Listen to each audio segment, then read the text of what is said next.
Faire appel à 10 000 anges, alors qu'un seul aurait pu détruire le monde. Mais il est mort pour vous et moi. C'est sur quelque chose de ce genre que je veux baser mon message de dimanche matin, si le Seigneur le veut. Sur qu'est-ce que Christ était. Alors, nous espérons que ces jeunes filles nous chanteront encore ce chant dimanche matin. Frère Wheeler, je tiens vraiment à vous dire que vous avez là 2 braves petites demoiselles. Elles sont bien vêtues, son maquillage et tout. À mes yeux, elles ressemblent à des chrétiennes. Elles le montrent par leur manière de chanter et par leur conduite. Ça, c'est très bien. Je crois, je le disais à ma femme l'autre jour, nous avons ici un groupe de femmes vraiment soignées dans leur présentation. J'apprécie cela. Elles ont de longs cheveux, le visage propre, elles s'habillent décemment. Chaque fois que je viens ici, j'ai de l'admiration pour vous. Je disais à Méda, j'ai parfois envie de les rassembler et de les prendre en photo pour montrer aux autres églises ce qu'il en est dans notre église ici, pour leur faire voir que lorsque nous parlons de ces choses, elles obéissent. Et cela nous donne de la joie. Ça nous fait du bien. Nous savons que lorsque nous avons des requêtes, si notre cœur ne nous condamne pas, nous avons la certitude que Dieu nous a exaucés. Ce matin, un de mes amis, qui vit très loin d'ici, on l'a couché, on l'a emmené pour le soigner. C'est à peine s'il était encore en vie. On pensait qu'il allait mourir d'un moment à l'autre. Ils m'ont appelé, c'était presque le lever du jour. Je suis sorti du lit, je me suis agenouillé, je me suis mis à prier pour le vieil homme, et par la grâce de Dieu, j'ai pu contacter cet esprit, et voici qu'il est revenu, il s'est rétabli, il est revenu, voyez-vous, il est encore vivant parmi nous ce soir, à la gloire de Dieu. Il s'agit de notre brave frère Dow, qui a 91 ans, ça fait 21 ans qu'il a dépassé le terme de son voyage dans cette vie. Mais le Seigneur est bon et plein de miséricorde, et nous en sommes donc reconnaissants. Bon, frère Neville, nous jetons un coup d'œil l'un vers l'autre, et je sais que je n'ai plus qu'une petite, peut-être encore une seule réunion où je serai présent, dimanche, et je ne veux pas écarter mon pasteur. J'aime vraiment beaucoup l'écouter prêcher. Dimanche soir, quand il a prêché, je vous le dis, après, je suis allé avec un ami au petit restaurant avec service au volant, pas loin d'ici, pour manger un sandwich. Frère Evans et sœur Evans. Et là-bas, nous sommes tombés sur frère et sœur Sothman. Frère Sothman et tous ceux qui étaient là commentaient, disant que c'était un merveilleux message. Et je vous le dis, moi je m'en suis nourri pratiquement toute la semaine. Et certains ont fait remarquer que l'autruche croit être cachée. Eh bien, c'est vrai. En fait, elle se met la tête dans le sable, mais la plus grande partie de son corps reste visible. C'est à peu près ce que nous faisons parfois. Nous essayons de nous cacher la tête derrière quelque chose. Il y a toujours, peut-être que nous sommes encore visibles. Vous savez, il voit tout ce qu'il y a en nous, vous voyez. Donc, j'ai vraiment apprécié cela. Alors, je me suis dit, eh bien, j'aimerais parler à l'église. Et j'ai pensé, eh bien, Frère Neville a l'occasion de vous parler tout le temps. Alors, quand je suis là, je viens faire un tour par ici. Je ne serai pas assez hypocrite si je ne suis pas sorti faire des visites, ni rien, pour juste rester là, à la maison, quand l'église est ouverte ici. Mon désir, c'est d'être ici, parce que je vous aime. Je vous le dis, je suis vraiment un peu le climat ici, mais hostile. Et cette région, mais hostile. Et je suis allergique à l'air qui circule ici. Aussitôt que cet air me frappe, j'attrape l'urticaire. Sur le champ, voyez, et on ne peut absolument rien y faire. Et nous ne nous sentons pas bien comme nous sommes ici, aucun de nous. Nous, c'est à peine si l'un de nous s'est vraiment senti bien depuis que nous sommes ici, parce que nous nous sommes en quelque sorte habitués à ce climat chaud. Mais bon, ce qui m'attire ici, c'est vous tous. C'est vrai, vous tous. Vous savez, on peut trouver beaucoup d'amis, et j'en suis si reconnaissant. Je pense que si je me mettais à compter tous ceux que je connais personnellement, il serait peut-être des millions dans le monde. Une fois, quelqu'un estimait que je connaissais personnellement à peu près 10 millions de personnes. Mais il y a quelque chose dans le fait d'être chez soi, d'être avec certaines personnes. C'est simplement que tout le monde vit cela. Il y a des gens qui occupent une place spéciale dans votre vie. Vous savez, c'est ce que je crois. Si ce n'était pas le cas, alors pourquoi notre femme est-elle si spéciale pour nous? Et pourquoi voyez, nous sommes notre femme, notre mari, et ainsi de suite. C'est spécial. Et vous vivez ça avec vos amis. Il y a quelque chose qui fait que vous aimez simplement être avec eux et parler avec eux. Il y a un petit quelque chose. Et je pense à ce vieux marécage où on a bâti cette petite église. En fait, avant qu'on la construise, ici, ce n'était rien d'autre qu'un étang. C'est pour ça que la route a été construite loin là-bas, pour contourner cet étang. En fait, c'est ici la propriété, et la rue est censée passer juste là, devant la porte. Mais bon, il y avait là un étang. Je me souviens du temps où j'étais venu ici pour chercher un endroit où je pouvais construire une église pour le Seigneur. Je n'étais qu'un jeune garçon, et je les ai écoutés, ce jeune homme-ci et cet autre jeune homme qui priait ici, il y a un instant, plein d'enthousiasme. Je me suis dit, vous savez, autrefois, j'étais capable de prier comme ça. C'est à peine si je reprenais mon souffle. Et puis, quand on vieillit, on ralentit un peu, vous savez, et tout. Vous continuez d'avancer, mais vous êtes en deuxième vitesse. Comme je l'ai dit à Frère Wood là-bas. Mais, et puis, ton cœur, et au bout d'un certain temps, on passe à la vitesse inférieure, quand on atteint les 70 ou 80 ans, je suppose. Mais, vous savez, vous continuez d'avancer, et tant que vous avancez, qu'y a-t-il de bien grave? Vous mettez juste un peu plus de temps pour y arriver. Je me souviens que je priais, et juste ici, au milieu des mauvaises herbes, juste ici où se trouve maintenant cette chair, à peu près ici où elle se trouve, c'est là que j'ai planté un petit jalon pour marquer l'endroit où je savais qu'il fallait placer la chair. C'est le Seigneur Dieu qui m'a donné cet endroit. Oui, monsieur. Alors, juste là, dans la pierre angulaire, se trouve mon témoignage, une vision que j'avais eue le matin où j'avais posé cette pierre. En fait, à l'époque, j'avais du mal à comprendre cela. Ça disait, ceci n'est pas ton tabernacle, fais plutôt l'œuvre d'un évangéliste, avait-il dit. Je regardais et je voyais le monde entier, là, sous le ciel bleu, et les gens qui venaient de partout. C'est là, dans la pierre angulaire. Bien que la vision le disait, j'étais bien loin de m'imaginer que cela arriverait. Mais ça ne faillit jamais. Cela arrivera de toute façon. J'ai eu beaucoup d'entretiens cette semaine, parce que dimanche, la bienveillante présence du Seigneur est descendue. J'étais censé partir lundi. Nous n'avons pas encore pris de vacances. Je parle des enfants. Mes vacances, je les prends plus tard, un peu plus tard. Mais ce que je veux, c'est d'emmener les enfants pour que nous passions un peu de temps ensemble. Là, c'est bientôt le temps pour eux de retourner à l'école.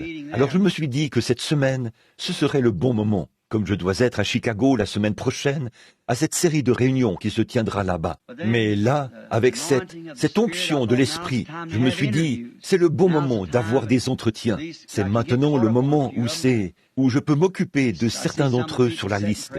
Et je vois là certaines des personnes que j'ai reçues dans la pièce. Elles savent si le Seigneur était avec nous ou pas. C'est étrange que pour tous ces gens, à l'exception d'une certaine femme que Billy a fait entrer pour combler une période libre, pour un entretien juste avant, une dame de Louisville qui était ici avec sa petite fille. Je pense qu'elles sont en fait membres de l'Église de Dieu de Louisville, ou quelque chose comme ça. Mais chacun de ceux qui sont venus, eh bien, avant que je quitte la maison, le Saint-Esprit m'a dit qui serait là et ce qu'ils allaient demander. J'ai noté ça sur un bout de papier et il m'a dit exactement ce qu'ils allaient demander. Leurs questions, de quelle manière ils les poseraient et la réponse qui serait donnée. Je leur disais ensuite, voici exactement ce que vous regardez là, ce que le Saint-Esprit, il y a quelques minutes, je prenais ça sur le bureau et je disais, voyez, il m'a dit ceci avant même que vous arriviez. Voyez? Mais voilà, pendant que j'étais à la maison, qui serait là, de quoi il serait question, quelle serait leur attitude et tous les détails, avant même que je quitte la maison. Il m'est déjà arrivé, et bien des fois, pendant que je venais sur la route en priant, de voir la ligne de prière défiler devant moi et de savoir le nom de chaque personne qui allait passer dans la ligne de prière, avant même que j'arrive ici. C'est vrai, et de savoir même à quel endroit les gens seraient assis dans l'église, et comment ils seraient habillés, et quel aspect ils auraient. On ne dit pas tout ça aux gens. Il y a des choses qui se produisent, et on ne le leur dit pas du tout. Ce n'est pas nécessaire de le leur dire. Je ne dis aux gens que des choses qui, à mon avis, vont les aider. Quand le Seigneur me pousse à le leur dire, par exemple, dis-leur ceci. On ne voudrait pas dire tout ce qu'on voit, parce que ce ne serait pas bien, voyez-vous. Il faut juste, bien sûr, on s'attirerait des ennuis et tout, si on le faisait. On doit savoir gérer ces choses par l'Esprit du Seigneur. J'ai vu des gens se tenir là, devant moi, et me poser des questions. Je savais exactement ce qu'il en était, mais je me suis gardé de leur dire, simplement parce que je me sentais obligé de ne pas le faire. Rappelez-vous, je crois que c'est mercredi soir dernier, n'est-ce pas, que j'ai prêché sur un prisonnier. Voyez, vous voulez le dire à la personne, mais quelque chose vous dit, ne le fais pas. L'Esprit dit, ne le fais pas, ne le fais pas. Et pourtant le don vous fait voir cela très clairement, voyez, ne le fais pas, ne le fais pas. Vous voyez, vous feriez donc mieux de ne pas le faire. Sinon, vous aurez des ennuis avec Dieu. Bon, nous ne venons pas ici ce soir juste pour être ici. Ce que nous voulons, c'est entendre la parole du Seigneur. Vous avez prié et nous avons passé de merveilleux moments. Quand je viens ici, je sais que j'apporte juste mon petit carnet où je note mes sujets, puisqu'il y a des fois, Frère Neville est si bienveillant, il me demande sans cesse, ça te dirait de faire ceci, ou de faire cela, ou de prêcher, et je jette un coup d'œil là-dedans, jusqu'à ce que je trouve un sujet quelconque, et je pars de là, et je suis certain, soyez certains, dimanche, on ne sait jamais, on ne peut pas déterminer d'avance. Voyez-vous, il m'est arrivé de venir ici avec en tête un sujet dont j'allais parler. Et une fois ici, ça change totalement. Et il m'est arrivé de noter des écritures en me disant, je vais prêcher sur ce sujet et je vais utiliser ces passages des écritures. Et au fur et à mesure que cela vient, je vais dire ceci, cela ou autre chose. Disons par exemple que j'ai noté 1 Corinthiens 5, 15, 2 Corinthiens 7, 1, Matthieu 28, 16. Et ainsi de suite. Et que j'ai écrit tout cela ici, comme ceci, que j'ai noté tous ces passages de l'Écriture. Et je jette un coup d'œil là, et je sais ce que dit ce passage de l'Écriture. Parfois, je n'y touche même pas. Je parle d'un tout autre sujet complètement différent. Nous ne savons pas à l'avance, c'est tout. Ainsi donc, si le Seigneur le veut, pour terminer cette petite série de réunions depuis que je suis ici, je veux traiter dimanche matin d'un sujet très important. Alors, venez tôt et soyez prêts à rentrer un peu tard, peut-être vers 14 heures, ou quelque chose de ce genre. C'est donc, j'ai déjà noté une trentaine ou une quarantaine de passages des Écritures qui se rapportent à ce sujet, mais je pense que ce que je vais essayer de faire, si le Saint-Esprit me vient en aide, c'est de recevoir le message et là où il est situé maintenant, et de le construire à partir d'où il a commencé, puis de le construire jusqu'au temps présent. En fait, quand je serai allé à Chicago, je devrais ensuite aller directement en Arizona, me rendre ailleurs, et ainsi de suite. Et pour autant que je sache, c'est peut-être seulement l'année prochaine, ou peut-être l'été prochain, que je serai de retour au tabernacle, sauf s'il m'arrive de repasser par ici, étant donné que j'ai des séries de réunions. En ce moment, Billy travaille sur une tournée mondiale à l'étranger qui commencera immédiatement après Noël. Mon agenda est chargé jusque vers décembre. Et bon, peut-être que je serai à Dallas la première semaine de décembre. Et puis en janvier, nous voulons commencer une tournée mondiale, faire le tour complet d'un bout à l'autre. C'est là-dessus que nous travaillons maintenant, pour voir où le Seigneur nous conduira. Et je suis tellement reconnaissant envers les gens et les ministres, au vu de tout ce que je dis contre leur dénomination et ce genre de choses. Vous savez, dans les livres qu'on a là derrière en ce moment, Frère Roy Borders s'occupe des invitations. Et depuis Noël, depuis le jour de l'an, on a reçu plus d'1 millier d'invitations du monde entier. Oui, 1000 invitations ont été reçues là derrière. De tous ces endroits, le Seigneur doit m'indiquer où aller et quoi faire. Nous comptons entièrement sur lui.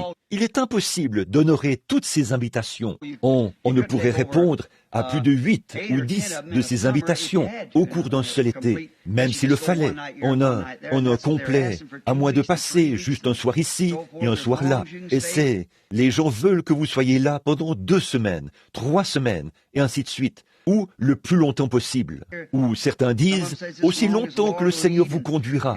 Et ce genre de choses. Vous ne savez donc pas exactement par où commencer, ni quoi faire. Alors, nous confions tout cela au Seigneur et nous disons, Père Céleste, dis-nous ce que nous devons faire. Aidez-moi dans la prière à ce sujet. Voyez, aidez-moi dans la prière pour que nous puissions régler tout cela. Je me suis dit que comme nous avons eu le service de guérison dimanche dernier, il serait bien que ce dimanche-ci, nous apportions un enseignement où nous ferons ressortir cela pour montrer le temps dans lequel nous sommes, où nous en sommes, ce que sont les trois buts du grand plan de Dieu dès avant la fondation du monde, et remonter cela jusqu'à ce jour-ci, le triple plan de Dieu. Le plan.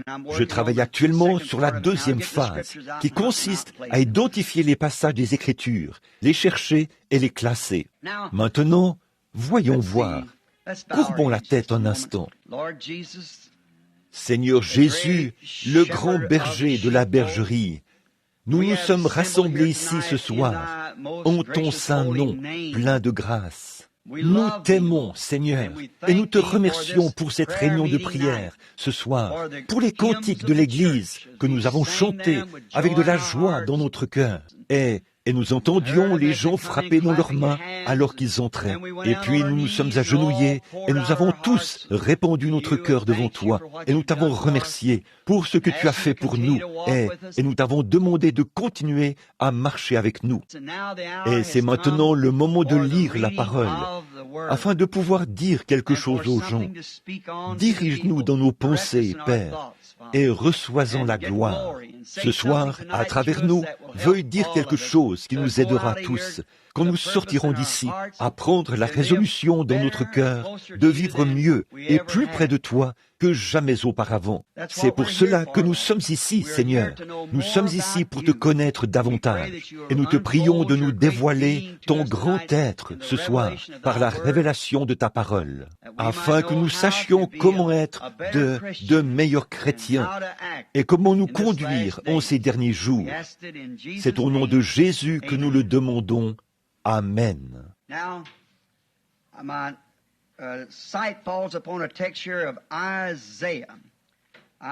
Bon, mes yeux sont tombés là, sur un passage d'Ésaïe, Ésaïe 38. Lisons dans Ésaïe 38. En ce temps-là, Ézéchias fut malade à la mort. Le prophète Ésaïe, fils d'Amoz, vint tout près de lui et lui dit, « Ainsi parle l'Éternel, donne tes ordres à ta maison, car tu vas mourir, et tu ne vivras plus. » Ézéchias tourna son visage vers le mur et fit cette prière à l'Éternel. « Ô Éternel, souviens-toi de moi, que j'ai marché devant ta face avec fidélité et intégrité de cœur, et que j'ai fait ce qui est bien à tes yeux. » Et Ézéchias répandit d'abondantes larmes. Puis la parole de l'Éternel fut adressée à Ésaïe en ces mots. « Va et dis à Ézéchias, ainsi parle l'Éternel, le Dieu de David, ton père. J'ai entendu ta prière, j'ai vu tes larmes. Voici, j'ajouterai à tes jours 15 années. » Que le Seigneur ajoute ses bénédictions à cette lecture.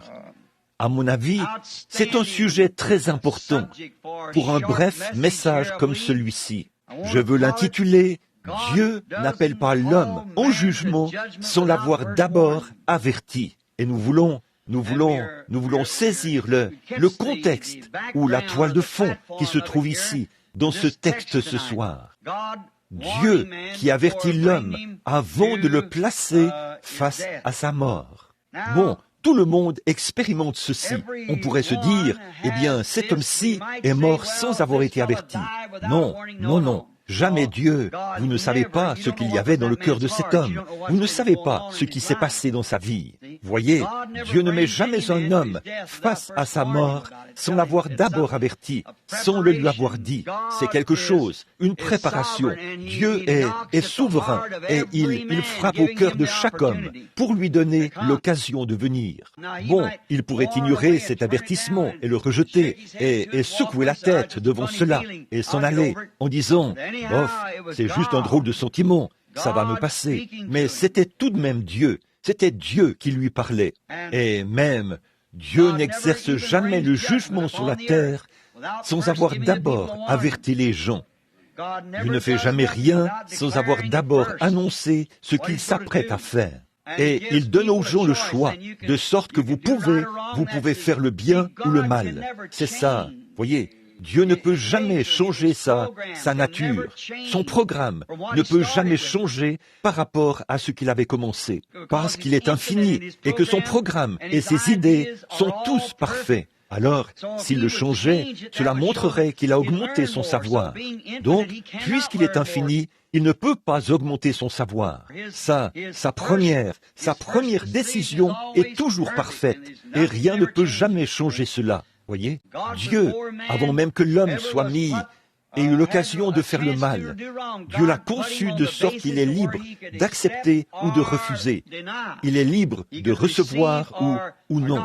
Et en passant, si ce ministre est ici, frère Baker, je crois qu'il était de ceux qui ont eu un entretien l'autre jour. J'ai ces questions, celles qu'il m'avait écrites au sujet de la semence du serpent. Je les ai sur mon bureau, là derrière, en ce moment.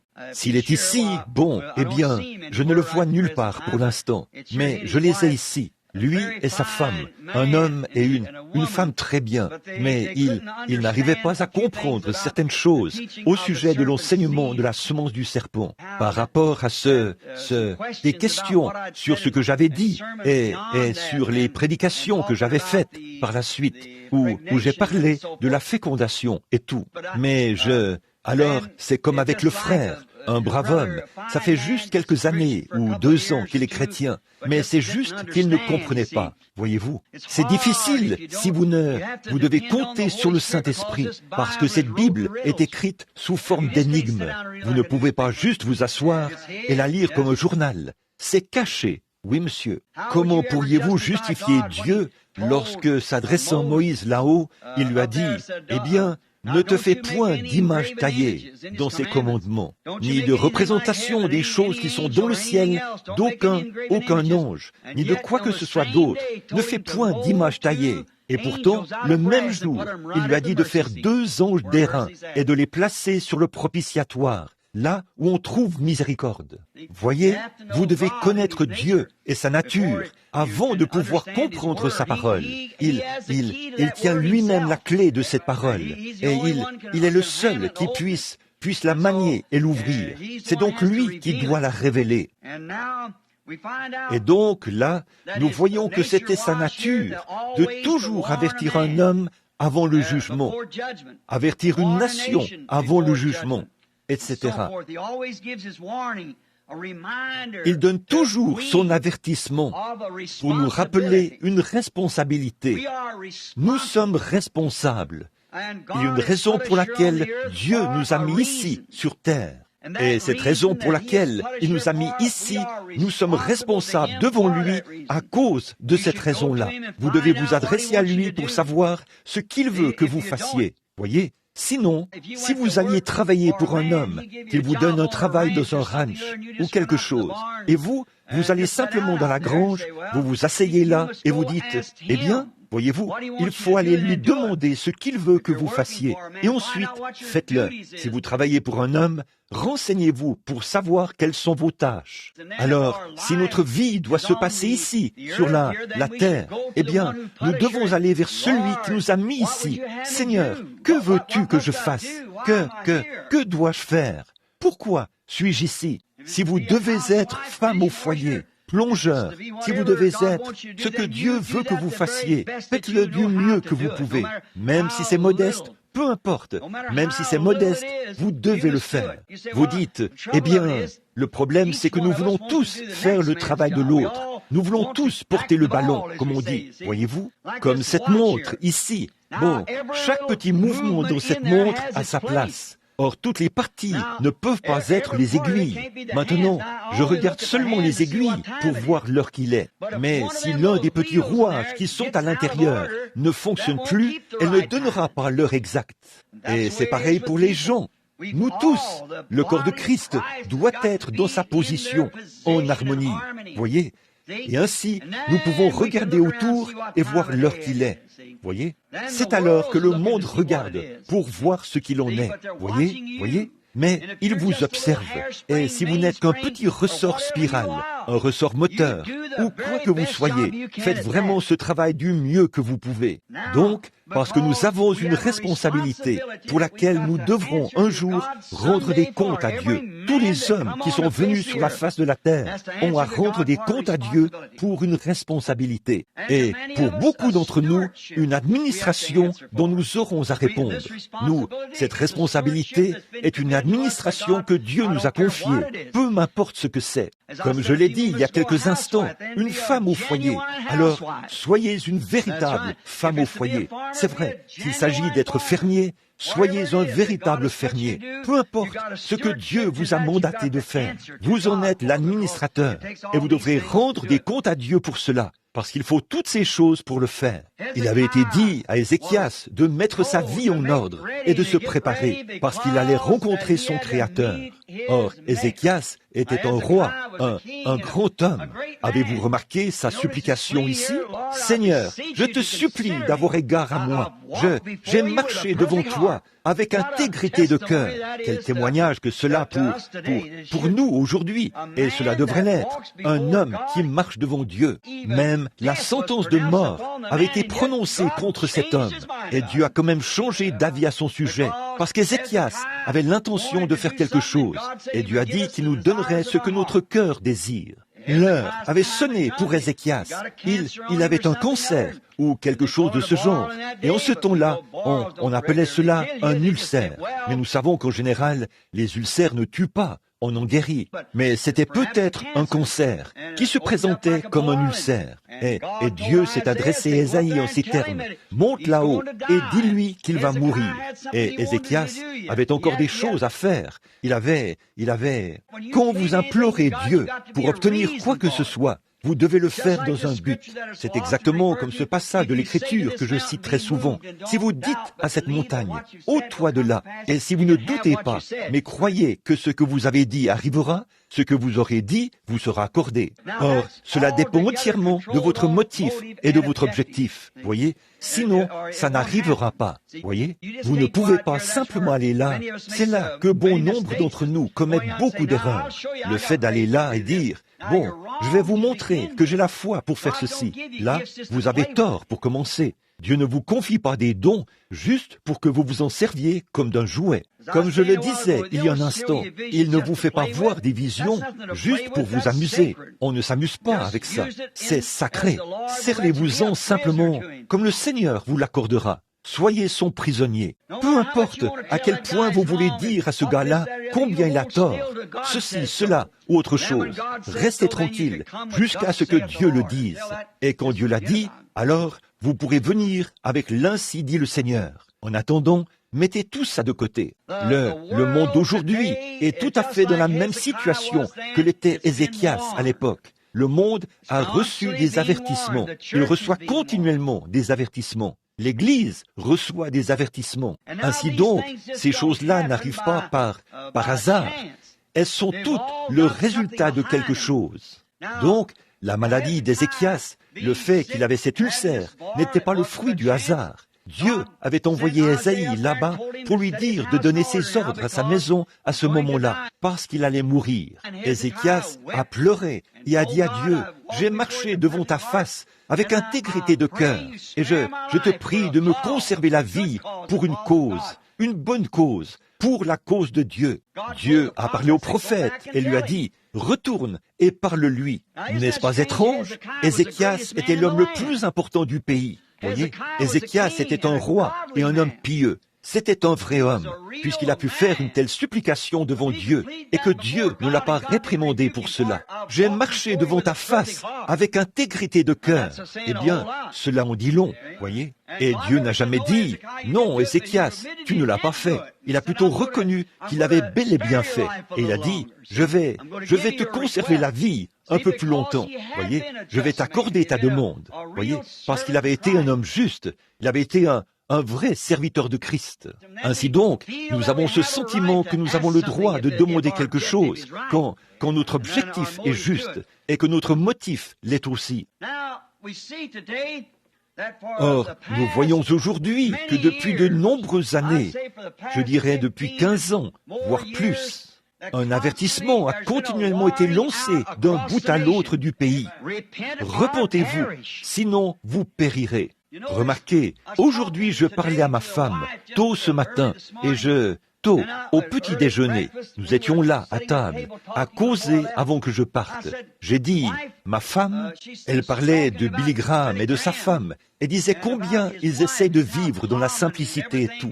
J'ai dit, voilà un vrai serviteur, quelqu'un qui ne cherche pas. Pourtant, c'est un homme qui gagne peut-être 2 ou 3 millions de dollars par an, dont ses compagnes, mais il ne les prend pas. C'est à sa fondation qu'on verse cela, et on réinvestit cela dans l'œuvre, dans les émissions et tout. Quant à Billy, il reçoit environ 25 000 dollars par année. Elle a dit, comment arriverait-il à dépenser 25 000 dollars par année? J'ai dit, il prend juste ce qu'il lui faut, c'est tout. Il a une maison à payer et tout.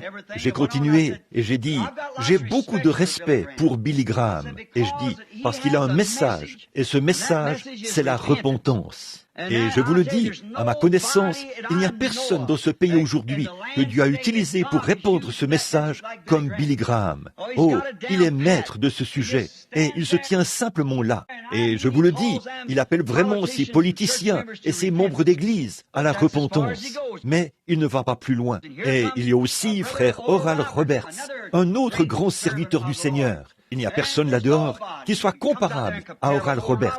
Cette ténacité de bulldog avec laquelle il chasse les mauvais esprits en invoquant le nom du Seigneur. Et ces petites sensations et tout, au sujet de la guérison divine. C'est tout à fait juste. Il y a un messager pour les pentecôtistes. Il y a un messager pour l'Église du monde dénominationnel, voyez, et pour le monde froid. Et maintenant, quand on regarde notre humble petit ministère, voici Jésus-Christ, le même hier, aujourd'hui et éternellement. Vous voyez, qu'est-ce que ça fait? Ça appelle le groupe de l'épouse. Vous voyez, son appel s'adresse aux gens de ces deux groupes. Cela fait sortir une roue de la roue. Vous voyez ce que je veux dire? Ainsi donc, Dieu confirme ce message que Billy Graham prêche. Dieu guérit les malades par les prières d'Oral Roberts. Et Dieu produit les choses que Jésus prouve que Jésus-Christ est le même hier, aujourd'hui et éternellement. Et cela appelle ces choses ce sont des messages de l'heure. Et l'appel lancé dans chacun de ces messages, c'est « Repentez-vous, sinon vous périrez ». C'est vrai, repentez-vous, sinon vous périrez. Il n'y a plus d'espoir. C'en est terminé. Le monde a été averti de sa venue. Chacun de ces messages parle et avertit de la venue du Seigneur Jésus, à la fois à l'Église dénominationnelle. Souvenez-vous, avec Dieu, les choses vont toujours par trois, comme Père, Fils et Saint-Esprit. La justification, la sanctification, le baptême du Saint-Esprit. Ainsi de suite. Avec lui, les choses vont par trois. Or, Dieu est dans ce message de repentance qui est adressé à l'Église dénominationnelle. Dieu est dans ce message de guérison divine qui est adressé à l'Église pentecôtiste. Dieu est dans le message qui est adressé à l'épouse. Voyez, nous voyons donc que tous ces appels, un à ceci, ceci à cela, et cela à cela, c'est Dieu qui appelle l'Église à sortir du monde. L'appel de l'Église à sortir de l'Église dénominationnelle pour aller chez les pentecôtistes, et l'appel de l'épouse à sortir des pentecôtistes. Voyez, c'est comme Luther, puis Wesley et maintenant. Voyez, tous les types sont parfaits. Et il n'y a pas d'erreur à ce sujet. J'ai parlé de tous les tenants et les aboutissants de cela, de long en large. Je l'ai prouvé par l'Écriture et j'en ai donné la chronologie. Et nous savons sans l'ombre d'un doute que c'est la vérité absolue. Voyez, il n'y a pas d'erreur. Dimanche, j'espère que Dieu fera pénétrer cela si profondément que vous ne pourrez plus jamais vous en détacher. Voyez? Maintenant, voici que Dieu donne un avertissement. Préparez-vous à un jugement. Les bombes atomiques sont dans les silos. Tout est prêt. Et Dieu, avant de permettre que cela se produise, il lance un appel d'un bout à l'autre, comme il l'a fait à Sodome. Sortez de là, préparez-vous, quelque chose est sur le point de se produire, comme du temps de Noé. Avant que Dieu envoie les eaux pour détruire le monde, du temps du gigantesque monde antédiluvien, qui était tombé dans le péché, et dont Jésus a clairement dit que c'était un temps comme celui-ci. Ce qui arriva du temps de Noé arrivera de même à la venue du Fils de l'homme. Les femmes se déchaînent, les gens se marient et marient leurs enfants. Il y a de grandes réalisations scientifiques. Les gens intelligents et instruits se rangent du côté des intellectuels. Et le petit troupeau humble est à l'écart, dans son coin, et il attend ce jugement imminent et le moyen d'y échapper. Et Dieu, avant d'envoyer ce jugement, il envoie d'abord un prophète. Oui, exactement comme il l'a fait avec Ézéchias. Il lui a dit, « Prépare-toi, car les jugements sont sur le point de s'abattre. » Il a préparé les gens pour ce moment-là. Noé a préparé les gens, et c'était un appel de miséricorde avant le jugement. Ninive a reçu un avertissement avant que le leur arrive. Dieu a baissé son regard sur Ninive et a dit, « J'en ai assez de ces choses.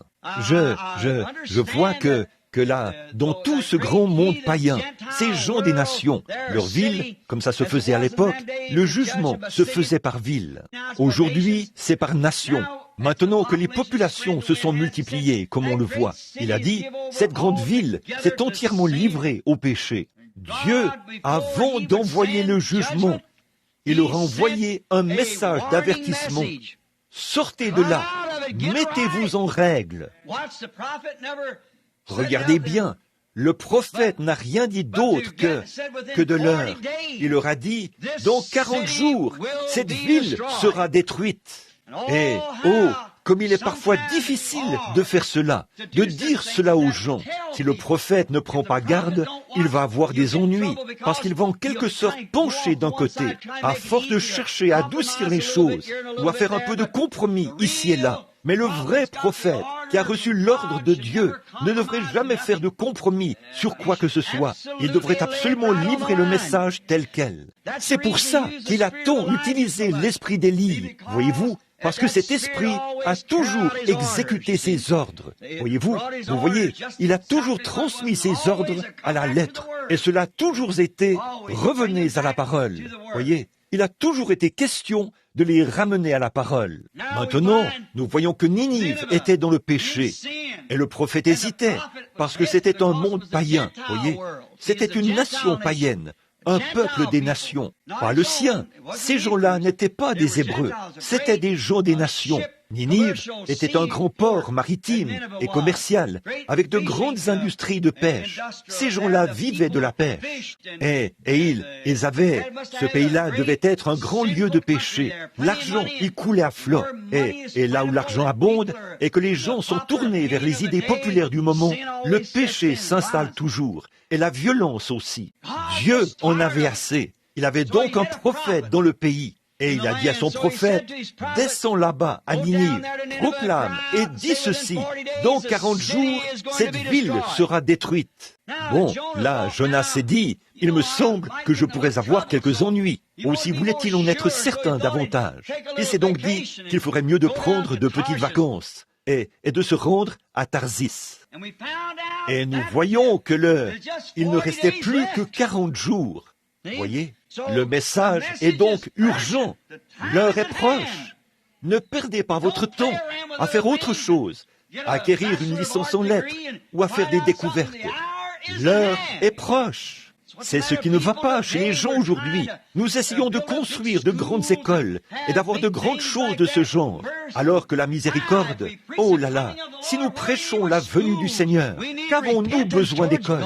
Ce qu'il nous faut, c'est la repentance envers Dieu. Voyez, comme Hudson Taylor l'a dit aux jeunes missionnaires, il a dit, ou un jeune Chinois qui était venu le voir, et lui avait dit, « Monsieur Taylor, avait-il dit, le Seigneur Jésus m'a rempli de son esprit. » Il a ajouté, « Je suis si heureux. » Il a dit, « Devrais-je aller étudier pendant 10 années afin d'obtenir des diplômes et tout ?» Il lui a dit, « Fiston, n'attends pas d'obtenir des diplômes. Si la chandelle est allumée, va l'annoncer, n'attends pas d'avoir de diplôme.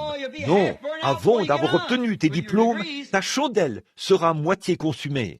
Disons, du moment où elle est allumée, si vous ne savez rien d'autre, dites simplement comment elle a été allumée et ne cherchez pas à prendre la place de quelqu'un d'autre ou la place de quelque chose. Quand vous savez quelque chose, dites simplement ce que vous savez être la vérité. Voici comment c'est venu sur moi et voici ce que j'ai ressenti à ce sujet.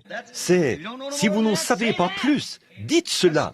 Allons-y, le message est urgent, l'heure est proche. Et si Ésaïe avait dit, bon, je vais d'abord attendre pour voir comment il se porte avec cet ulcère, vous voyez, pour voir comment cela, vous voyez, Dieu lui a dit, monte là-bas et dis-le lui tout de suite, vous voyez. Et il a dit à Jonas d'y aller. Oh là là! Et quand il se retrouvait sur cet océan, en haute mer, et que le navire est resté bloqué dans la tempête, alors qu'ils avaient hissé la voile, et qu'ils ne faisaient que tourner en rond, ils se demandaient ce qui n'allait pas. Mais ils n'arrivaient pas à comprendre. On aurait dit que le bateau se gorgeait d'eau, et chacun invoquait son Dieu. Et bien vite, Jonas était en vacances. Alors il s'est dit qu'il ferait mieux de dormir. Il a dû descendre au fond du navire, s'est allongé là, les pieds relevés, et s'est endormi. Et on lui a dit, « Réveille-toi, fainéant, invoque ton Dieu !» Jonas savait ce qui n'allait pas. Tout comme chaque homme aujourd'hui sait ce qui ne va pas. Voyez? Et il a dit, tout ça, c'est à cause de moi. Prenez-moi, liez-moi les mains, jetez-moi à la mer, et alors ce malheur cessera. Comme ils étaient plutôt du genre gentleman, ils ne voulaient pas le faire. Mais ils ont découvert que c'était un prophète, et qu'il savait de quoi il parlait. Il a dit, je me disais que je ferais mieux d'aller d'abord en vacances. Mais le Seigneur ne veut pas que je prenne ces vacances. Il faut que j'aille là-bas. J'ai un travail à faire. Je pensais me reposer un peu avant d'y aller. Mais il faut que j'y aille. Le message est urgent. Il faut que j'y aille. J'imagine que lorsque ce poisson qui avait été préparé a reçu Jonas dans son ventre, il a fait demi-tour, a éclaboussé tout le pays et a filé vers Ninive aussi vite qu'il le pouvait. Dieu transportait ce message là-bas par ce poisson qui avait été préparé, et il a filé vers Ninive aussi vite qu'il le pouvait, parce qu'il avait le messager à bord. Et il lui fallait l'emmener là-bas. Il avait emprunté le mauvais navire, mais Dieu avait pourvu d'un navire pour lui. Ainsi, vous savez, Dieu est capable de faire de grandes choses si seulement nous l'écoutons. Voyez, il pourvoira d'un moyen là où il n'y a aucun moyen. Il est le moyen. Voyez?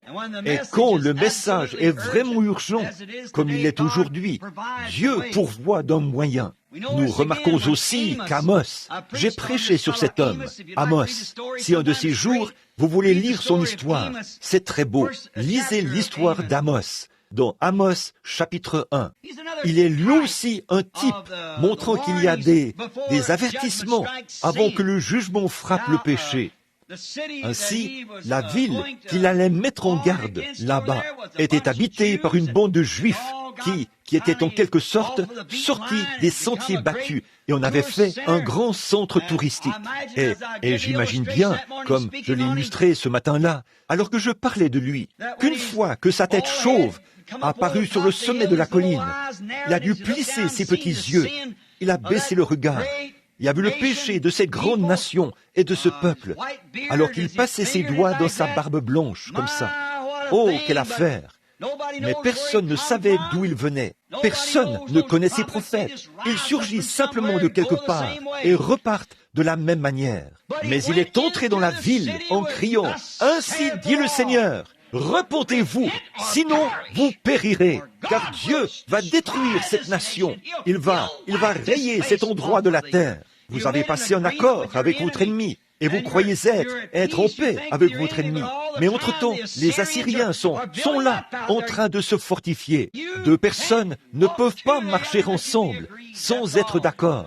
C'est tout. Alors il a dit, Dieu veut que nous nous séparions. Il veut que nous sortions du monde. Non pas que nous essayions de nous conformer au monde et à Dieu en même temps, ou que nous essayions d'être façonnés à l'image du monde et de Dieu. Il vous faut vivre pour l'un ou pour l'autre. Il vous faut croire l'un ou l'autre. Et maintenant, nous voyons que cet Amos a certainement prédit qu'un jugement s'abattrait sur ce peuple s'il ne se repentait pas. Oh, cela cadre si bien avec notre jour. Je pense que cette grande ville, alors que je regarde de nouveau ceci, cette grande ville là-bas, en contrebas, était livrée au mal et son économie tournait à plein régime. Elle était prospère. Ils se disaient qu'ils étaient tout à fait dans la volonté du Seigneur, parce qu'ils étaient prospères. Mais ils ont découvert que Dieu n'est pas toujours l'auteur de la prospérité. Non, Dieu, parfois, quand la prospérité a le vent en poupe, l'Église s'éloigne de lui. Vous savez, Dieu a parlé d'Israël une fois. Il a dit, « Je t'ai trouvé dans les champs, baigné dans ton sang. Je t'ai lavé et je t'ai ramené à la maison pour qu'elle soit son propre enfant. Et quand tu as grandi et que tu es devenue une belle jeune femme, tu t'es prostituée. » Il a ajouté, tu t'es livré à tous les passants, voyez. Mais quand tu étais pauvre et que tu étais dans le besoin, quand tu avais des besoins, tu me servais. Mais quand je t'ai béni et que je t'ai donné de l'abondance, là, tu t'es éloigné de moi. Et c'est ce qui était en quelque sorte démontré. Oh là là!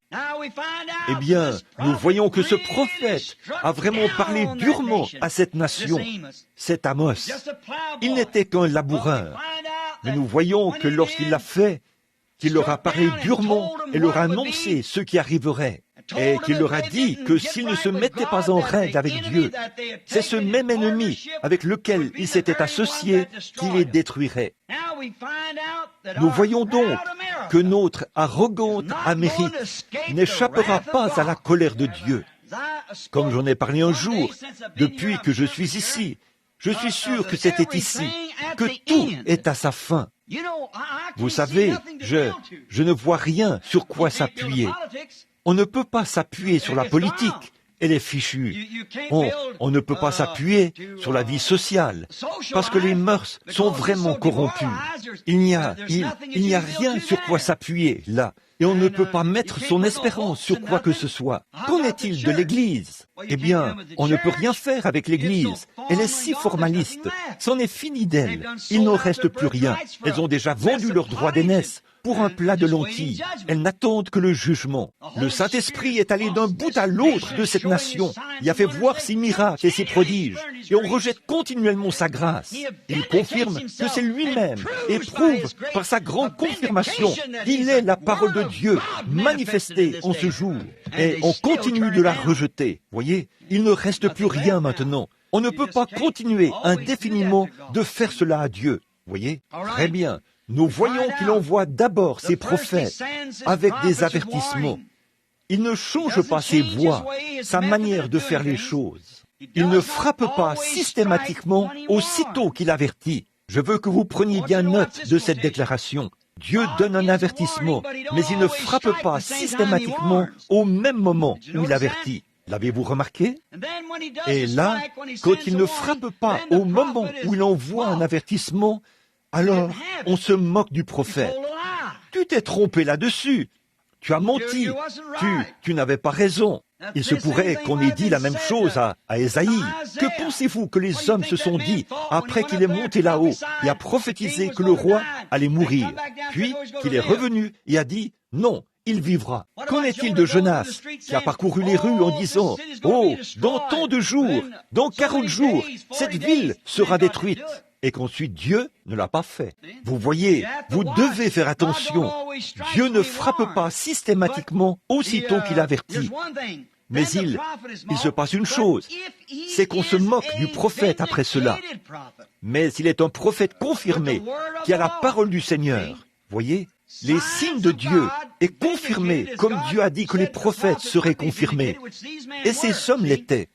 Voyez, sa parole n'est pas de lui, mais elle est de Dieu, et elle s'accomplira. Elle doit s'accomplir, si c'est la parole de Dieu. Il n'y a qu'une seule chose qui puisse l'arrêter, une prompte repentance.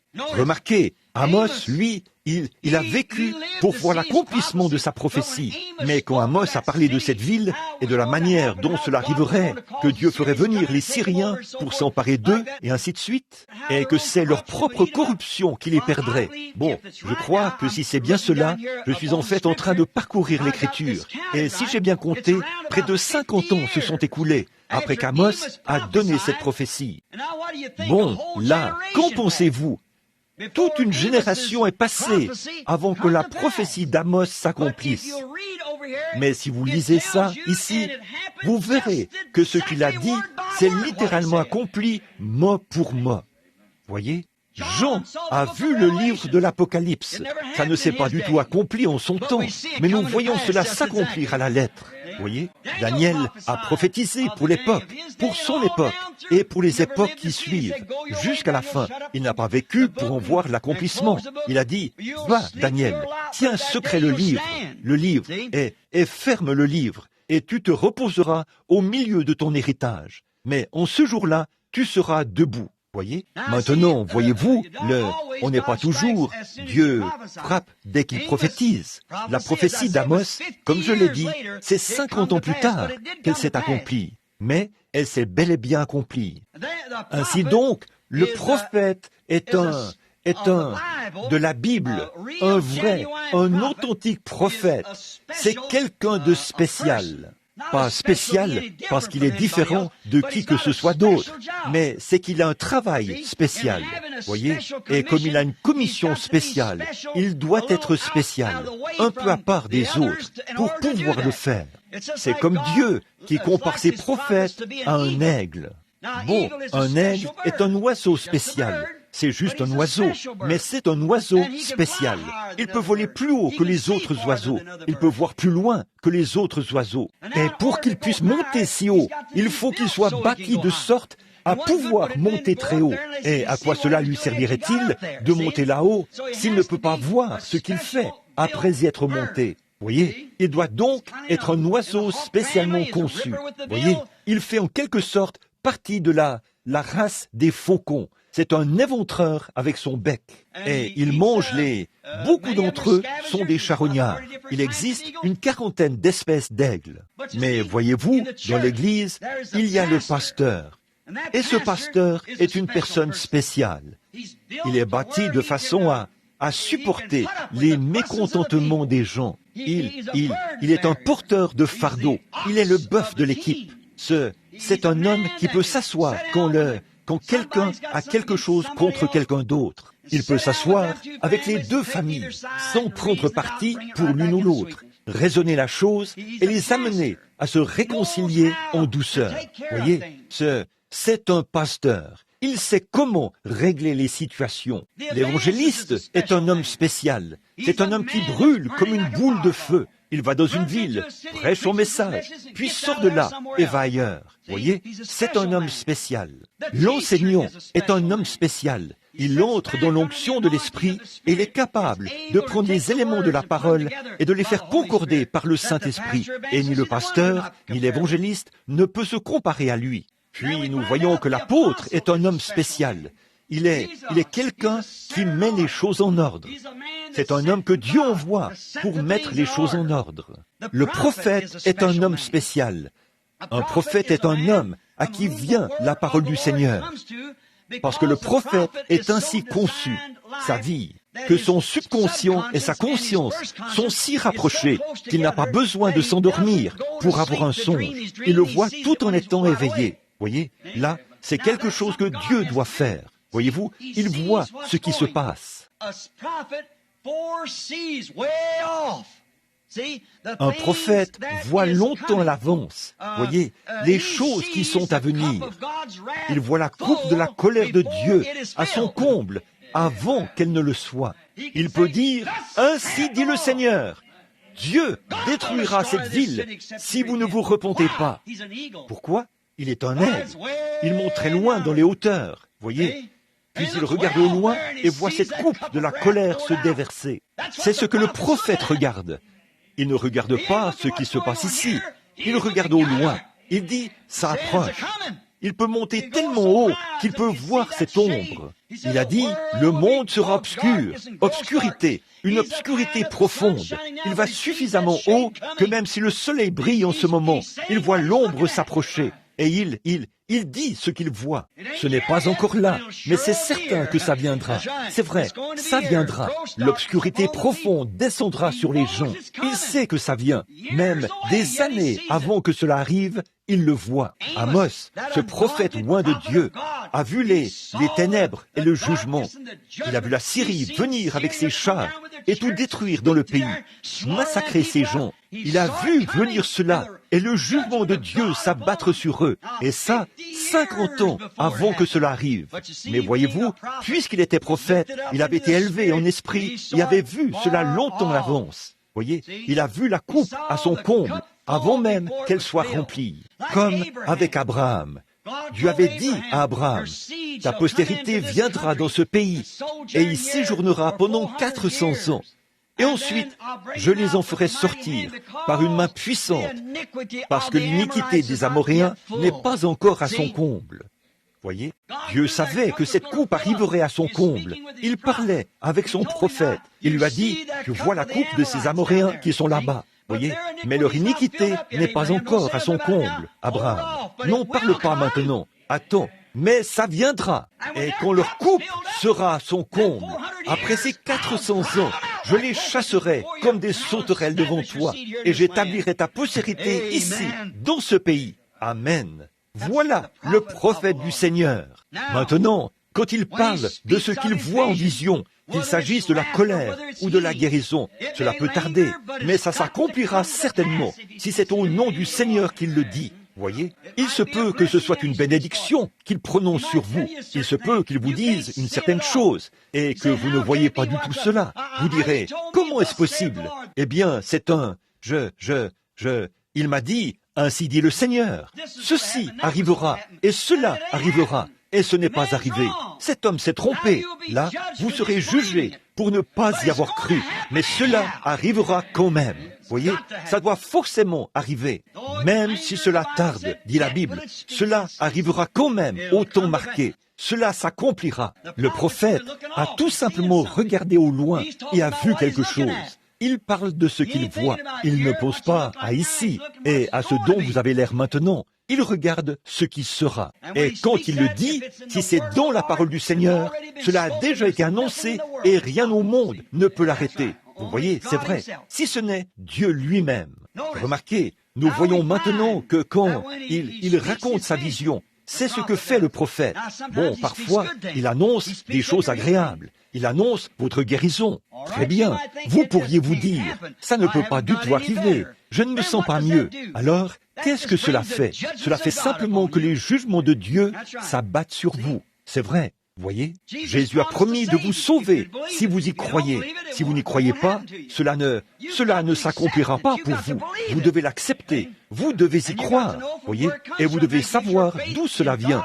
C'est ce qui vous fait avoir la foi en Dieu ou en votre prophète. Voyez, vous devez y croire. Et maintenant, nous voyons ici que ces prophètes qui ont annoncé des choses, ils les ont annoncées, et ce qu'ils ont dit s'est accompli. Et si la colère de Dieu se déverse sur les gens, il n'y a qu'une seule chose. Si ce prophète dit que quelque chose arrivera, il n'y a qu'une seule chose qui arrêtera la main de Dieu. C'est la repentance. C'est la repentance envers Dieu qui arrête sa colère. Bon, n'attendez pas. Faites-le tout de suite. Si Dieu dit quoi que ce soit, faites-le tout de suite. Ézéchias, dès qu'il a su, c'était un brave homme. Mais Dieu a dit, ton heure est venue, Ézéchias. Je dois te prendre. Je vais te prendre. Donne tes ordres à ta maison. Et il a dit, il me faudrait 15 années pour le faire, Seigneur. Voyez? Eh bien, c'est toi. Je sais que je m'en vais, mais il me faudra 15 années pour donner mes ordres à ma maison. Je ne peux pas le faire maintenant. Je n'ai pas assez de temps pour le faire. Je ne peux tout simplement pas arriver à le faire. Seigneur, accorde-moi de vivre encore 15 années pour que je puisse le faire. Je ne peux pas mettre ma maison. Voyez, la commission de Dieu, c'était « donne tes ordres à ta maison ». Et Ézéchias a dit « il m'est impossible de le faire cette année. Il me faut du temps pour le faire. Je dois rapporter ceci et régler ceci et aller voir cet homme-ci à propos de cela. Il me faudra 15 ans pour le faire. Laisse-moi vivre pour que je puisse le faire. Permets-moi, donne-moi un peu de temps pour le faire. » Voyez? Alors Dieu a dit, je serai indulgent, mais il allait quand même mourir, voyez-vous? Et encore là, il a pris tout son temps et il a rétrogradé pendant cette période-là, voyez? Et il aurait mieux valu qu'il s'en soit allé sans que cela ait été mis en ordre. C'est vrai, mais il lui avait donné 15 années de plus pour donner ses ordres à sa maison. En effet, rapidement, qu'a-t-il fait? Il a dit, Seigneur, je suis long. Il me faut 15 années pour le faire. Tu m'as chargé de donner mes ordres à ma maison. Je ne peux pas y parvenir avant 15 ans, parce que j'ai un prêt ici, et j'ai ceci ici, et j'ai ceci à faire ici. Bon, c'était un saint homme, et la parole de Dieu devait s'accomplir de toute façon. Elle allait quand même s'accomplir, mais il a juste suspendu cela pour un temps, voyez. Il a arrêté à son égard. Et pendant ces périodes, il a commis un péché. Il a dit, je ne le ferai pas venir sur lui, mais je ferai retomber cela sur ses enfants. Vous connaissez l'histoire. Là, nous voyons que parfois, une repentance rapide retient temporairement la colère. Bon, nous voyons que Ninive, Dieu avait dit, va là-bas et crie contre cette ville. Dis-leur, si, dans 40 jours, elle sera détruite. Et, oh, comme ils se sont repentis dès qu'ils ont vu ce prophète parcourir les rues en disant, ainsi dit le Seigneur, dans 40 jours, ce lieu sera détruit, ce lieu sera détruit. Même le roi a ordonné un jeûne dans tout le pays, un deuil. Enveloppez-vous d'un sac et couvrez-vous de cendres, non seulement votre tête, votre corps et votre chair, mais aussi sur votre bétail, sur vos bêtes dans les champs. Mettez la cendre et le sac. Quelle repentance! Maintenant, quand nous regardons ces cas-là, nous remarquons que si le prophète n'est pas très vigilant, voyez, s'il ne reprend pas ses esprits pour aller vers Dieu, vous verrez qu'il se passera quelque chose juste là. Si l'on n'est pas vigilant, eh bien, regardez Ésaïe, il avait simplement donné sa prophétie et était retourné dans sa petite hutte au désert. Et quand il a fait, le Seigneur n'a pas répondu au roi qui priait. Il a une manière de faire les choses. Il y avait un prophète dans le pays. La parole du Seigneur vient à son prophète. Il est allé là-bas et a dit, Ésaïe, retourne lui dire que j'ai entendu sa prière. J'ai bien compris qu'il se dit qu'il lui faudra 15 ans pour faire cela. J'ai vu les larmes qu'il a versées parce qu'il veut absolument faire son travail. Il lui faudra 15 ans, a-t-il dit, pour le faire. Va donc lui dire que je vais les lui accorder. Voyez? Pourquoi? Il avait chargé Ésaïe d'aller lui dire, ainsi dit le Seigneur. Ensuite, s'il y a quelque changement à cela, ou quelque délai, la chose arrivera de toute façon. Il est mort quand même. Mais il a dit, s'il y a quoi que ce soit à ce sujet, alors il est tenu de revenir vers l'homme auquel il avait envoyé, l'ainsi dit le Seigneur. Il a dit à Ésaïe, retourne là-bas et dis-le lui. Or, Jonas a adopté une attitude différente. Il est allé au sommet de la colline et a dit, eh bien, il aurait mieux valu que je ne sois jamais né. Et oh, comme il s'est plaint, Dieu a fait pousser un petit ricin pour lui donner de l'ombre, jusqu'à ce qu'il se calme là-haut. Mais il a dit, bon, regarde, si je descends là-bas, on dira que je suis un faux prophète. Et Dieu lui a parlé et a dit, regarde cette ville, là, en bas. Regarde, là, Jonas, toute la ville se repent en se couvrant de sacs et de cendres. Alors, il lui a parlé du petit ricin et du ver qu'il avait fait mourir. Un jour, si le Seigneur le veut, je veux venir au tabernacle et faire une série de prédications juste sur Jonas. Oh, il y a tellement de grandes, ce vent d'Orient qui a soufflé et tout. Oh là là, il y a tellement de choses là-dedans. C'est passionnant. Ces pépites qui s'y trouvent, ce sont tous des types parfaits. Ça concorde. Ça parle même de Jésus-Christ et tout. Bien sûr, chaque ligne de la Bible parle de Jésus-Christ. Oui, monsieur, c'est notre leçon de dimanche. Alors, nous le verrons, si le Seigneur le veut. Et remarquez, il y a des choses que vous, si vous êtes sincère et que vous le dites à Dieu, là, vous devez être vigilant. Bon, je veux vous présenter un autre Jonas, ici, sur l'estrade ce soir. Un soir, des gens sont venus ici. La dame est peut-être ici ce soir. Des membres de sa famille. Je ne la nommerai donc pas. Vous sauriez probablement de qui il s'agit. Mais ils sont venus ici. C'est un groupe de gens très bien, du Kentucky. Ils viennent ici depuis des années. Mais ces gens, c'étaient des gens bien, de bons amis à moi. Oh, c'était de vrais amis à moi. Mais c'était ce genre de personnes qui, lorsqu'un réveil était en cours, ils pouvaient venir à l'église. Lorsque le réveil se terminait et que la charge était lourde, personne ne faisait d'effort. Et tous les enfants avaient été inscrits ici sur les registres dès leur naissance. Ils avaient quand nous avions ces classes et tout. Et un jour, je suis revenu à la maison, il y a environ 4 ou 5 ans, quelque chose comme ça. Et cette jeune fille, qui avait environ 8 ans, lorsqu'on l'avait inscrite sur le registre, était mariée. et avait 2 enfants. Et elle était couchée sur un lit d'hôpital, là, à l'article de la mort. Elle était enceinte d'environ 4 ou 5 mois. Le bébé était mort et on ne pouvait pas l'opérer parce qu'elle souffrait d'urémie. On ne pouvait pas l'opérer et il fallait laisser mourir la mère aussi. On ne pouvait pas l'opérer, voyez. Et là, elle allait mourir à cause du bébé. On avait donc, elle se mourait, c'est tout. Elle n'avait aucune chance de s'en sortir. Je suis allé la voir. Elle m'avait envoyé chercher. Je suis allé à l'hôpital. Et elle était là, sous une tente à oxygène.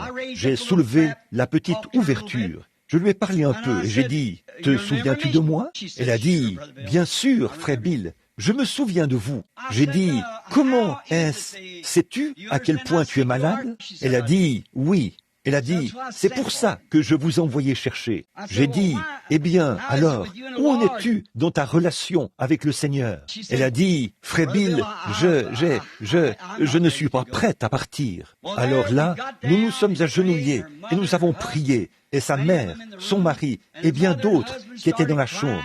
Et sa mère et son mari se sont mis à pleurer. Et ensuite, à ma demande, elle s'est mise en règle avec Dieu. Elle a accompli ses vœux, elle est revenue à Dieu. Elle lui a fait la promesse. Et si elle était pardonnée, combien elle l'aimait, et elle regrettait ses péchés, le genre de vie qu'elle avait vécu, et elle a continué à se repentir et à pleurer. Au bout d'un moment, je me suis levé et je suis sorti du bâtiment. Et le lendemain matin, ils m'ont appelé et m'ont demandé d'y retourner. Et ils avaient constaté, ils étaient venus ce matin-là pour faire des examens, afin de voir à quel stade se trouvait son urémie. Et ils ont découvert qu'elle n'en avait plus la moindre trace. Cela avait complètement disparu. Toute trace de ce poison urémique l'avait quitté. Les médecins étaient si impressionnés qu'ils ont dit « Oh, eh bien, ceci, on devrait... C'est quelque chose de très étrange. » Ils ont dit « Nous allons la préparer, ont-ils dit. Si c'est encore pareil demain matin, ils ont dit, nous continuerons à lui donner de la pénicilline, ou ce qu'ils lui donnaient pour combattre l'infection. Ils ont dit, on va l'opérer pour retirer le bébé mort, avant que cela provoque autre chose. Ils ont dit, si elle va bien, alors, eh bien, ils l'ont examiné de nouveau 2 ou 3 fois ce jour-là. Et tard ce soir-là, ils ont refait les examens. Il n'y avait rien d'anormal. Tout allait parfaitement bien. Et ils l'ont préparé. Ils l'ont sorti de la tente à oxygène. Tout allait bien. Ils allaient l'opérer le lendemain matin pour retirer le bébé. Eh bien, je suis allé là-bas. Et comme tout ceci était arrivé, bon, je ne l'avais jamais su. Je ne l'avais jamais su. Le Seigneur ne m'en avait rien dit. Vous pouvez vous informer auprès des gens si vous le souhaitez. Alors elle n'avait pas dit que cela arriverait. Mais, oh là là, de voir une chose pareille. Son mari, qui était un pécheur, est venu et a dit, « Frère Branham, je veux donner ma vie au Seigneur Jésus. » Et j'ai dit, « Très bien, agenouillez-vous ici et prenez la main de votre femme, et ensuite vous mènerez ensemble une vie droite. » La mère est revenue. Elle a dit, « Frère Branham, vous savez, me voici avec mes enfants, a-t-elle dit. Tantôt au tabernacle et tout, nous avons toujours été tantôt là, tantôt pas là, tantôt là, tantôt pas là. Nous nous asseyons là et nous vous écoutions prêcher. Puis nous allions à l'hôtel et nous revenions. Elle a dit, moi aussi, je suis rétrograde, frère Branham. Elle a dit, je veux revenir au Seigneur Jésus pour sa bonté envers mon enfant.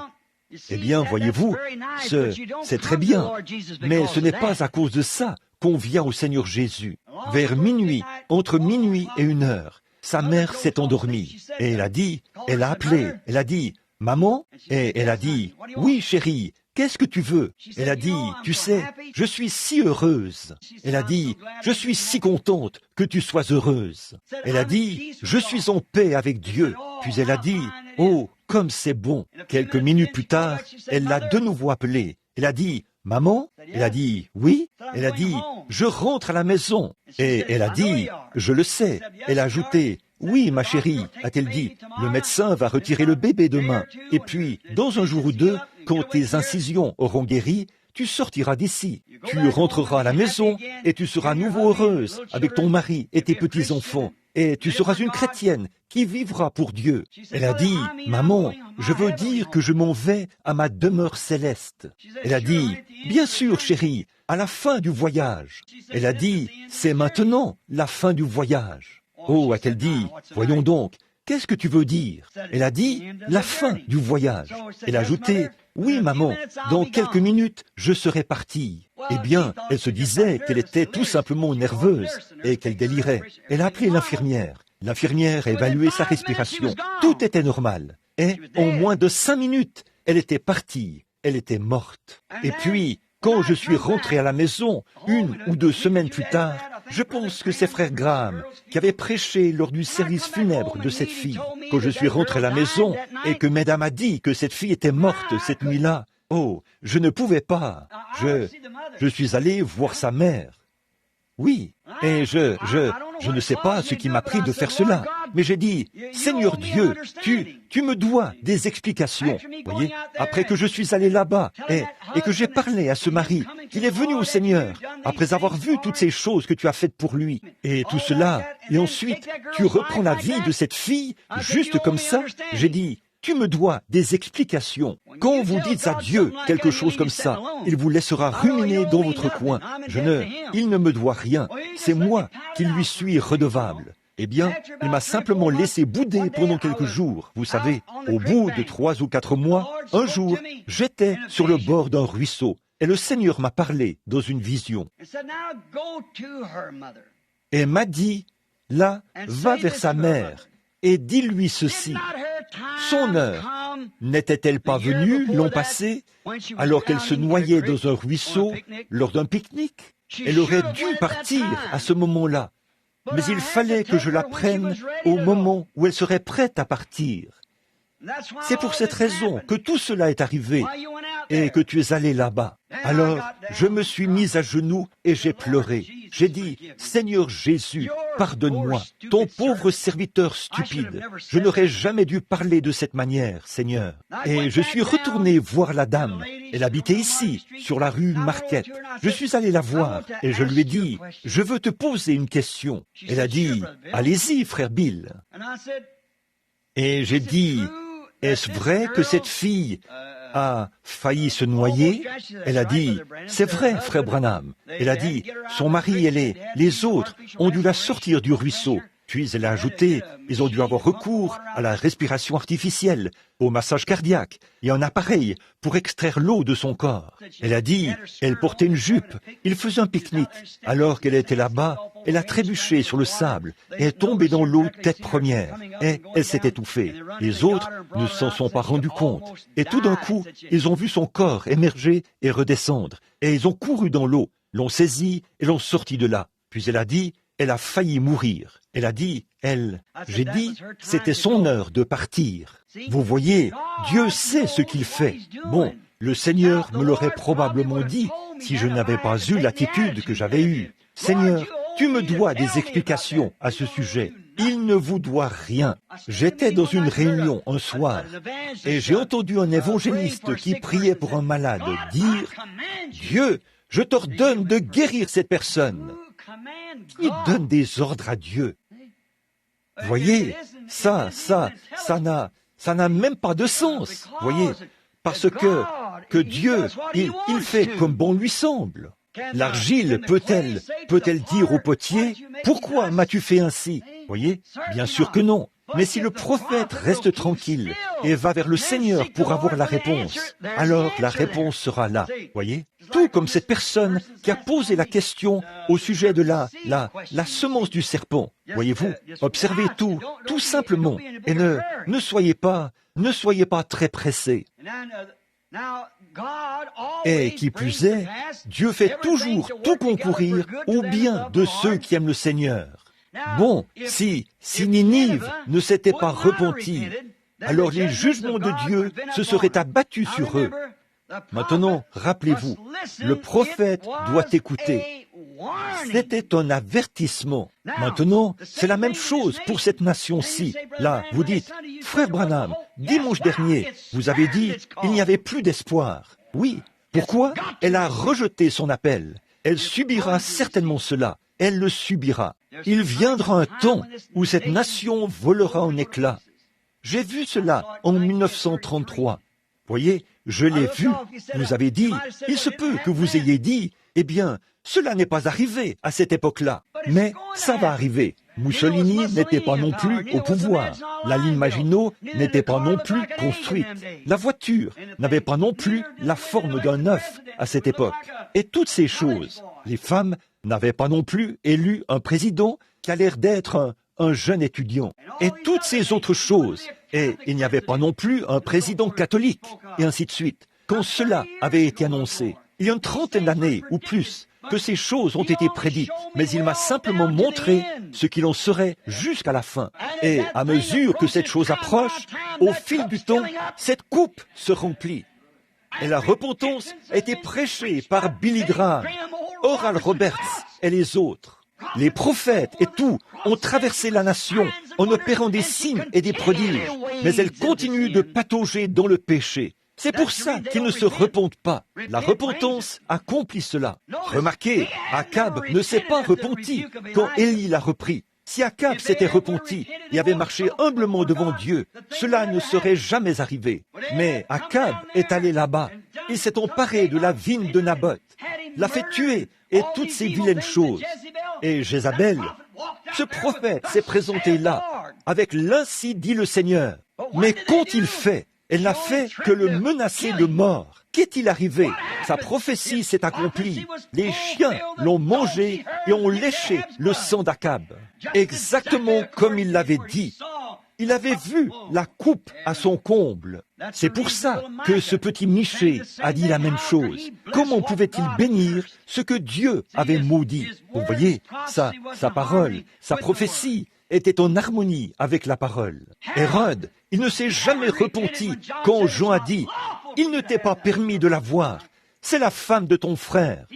Il ne s'est jamais repenti. Mais qu'a-t-il fait? Sa femme a exigé la tête du prophète. Regardez la souillure dans laquelle il s'est retrouvé. Regardez ce qui lui est arrivé. Regardez, même aujourd'hui, en Suisse, les eaux bleues continuent de bouillonner pour commémorer le fait de l'avoir rejeté. Vous voyez, certainement, il ne s'est pas repenti quand le Seigneur l'a repris. Jean le lui avait dit. Peu importe ce qu'il était, un procurateur ou quoi qu'il était, ou l'empereur ou quoi encore, il devait se repentir quand Dieu l'appelait, sinon la colère s'abattrait sur lui. Combien de fois dans les prophètes, j'ai des notes ici, mais nous n'aurons pas le temps, parce qu'il me reste une dizaine de minutes. Sans la repentance, le jugement est inévitable. Ézéchias s'est repenti. Voyez? Ninive s'est repenti. Akab ne s'est jamais repenti. Nebuchadnezzar ne s'est jamais repenti. Les gens du temps de Noé ne se sont jamais repentis. Et le jugement est bel et bien venu. Voyez? Bon, mais il avertit d'abord tout le monde. Tout le monde reçoit un avertissement. Maintenant, puisque le temps est proche, que tous ceux qui ressentent qu'il y a un avertissement se repentent rapidement, avant que la colère de Dieu frappe. Bon, venons-en au Branham Tabernacle. Vous voyez, nous avons vu ces choses et nous savons quelles sont la vérité.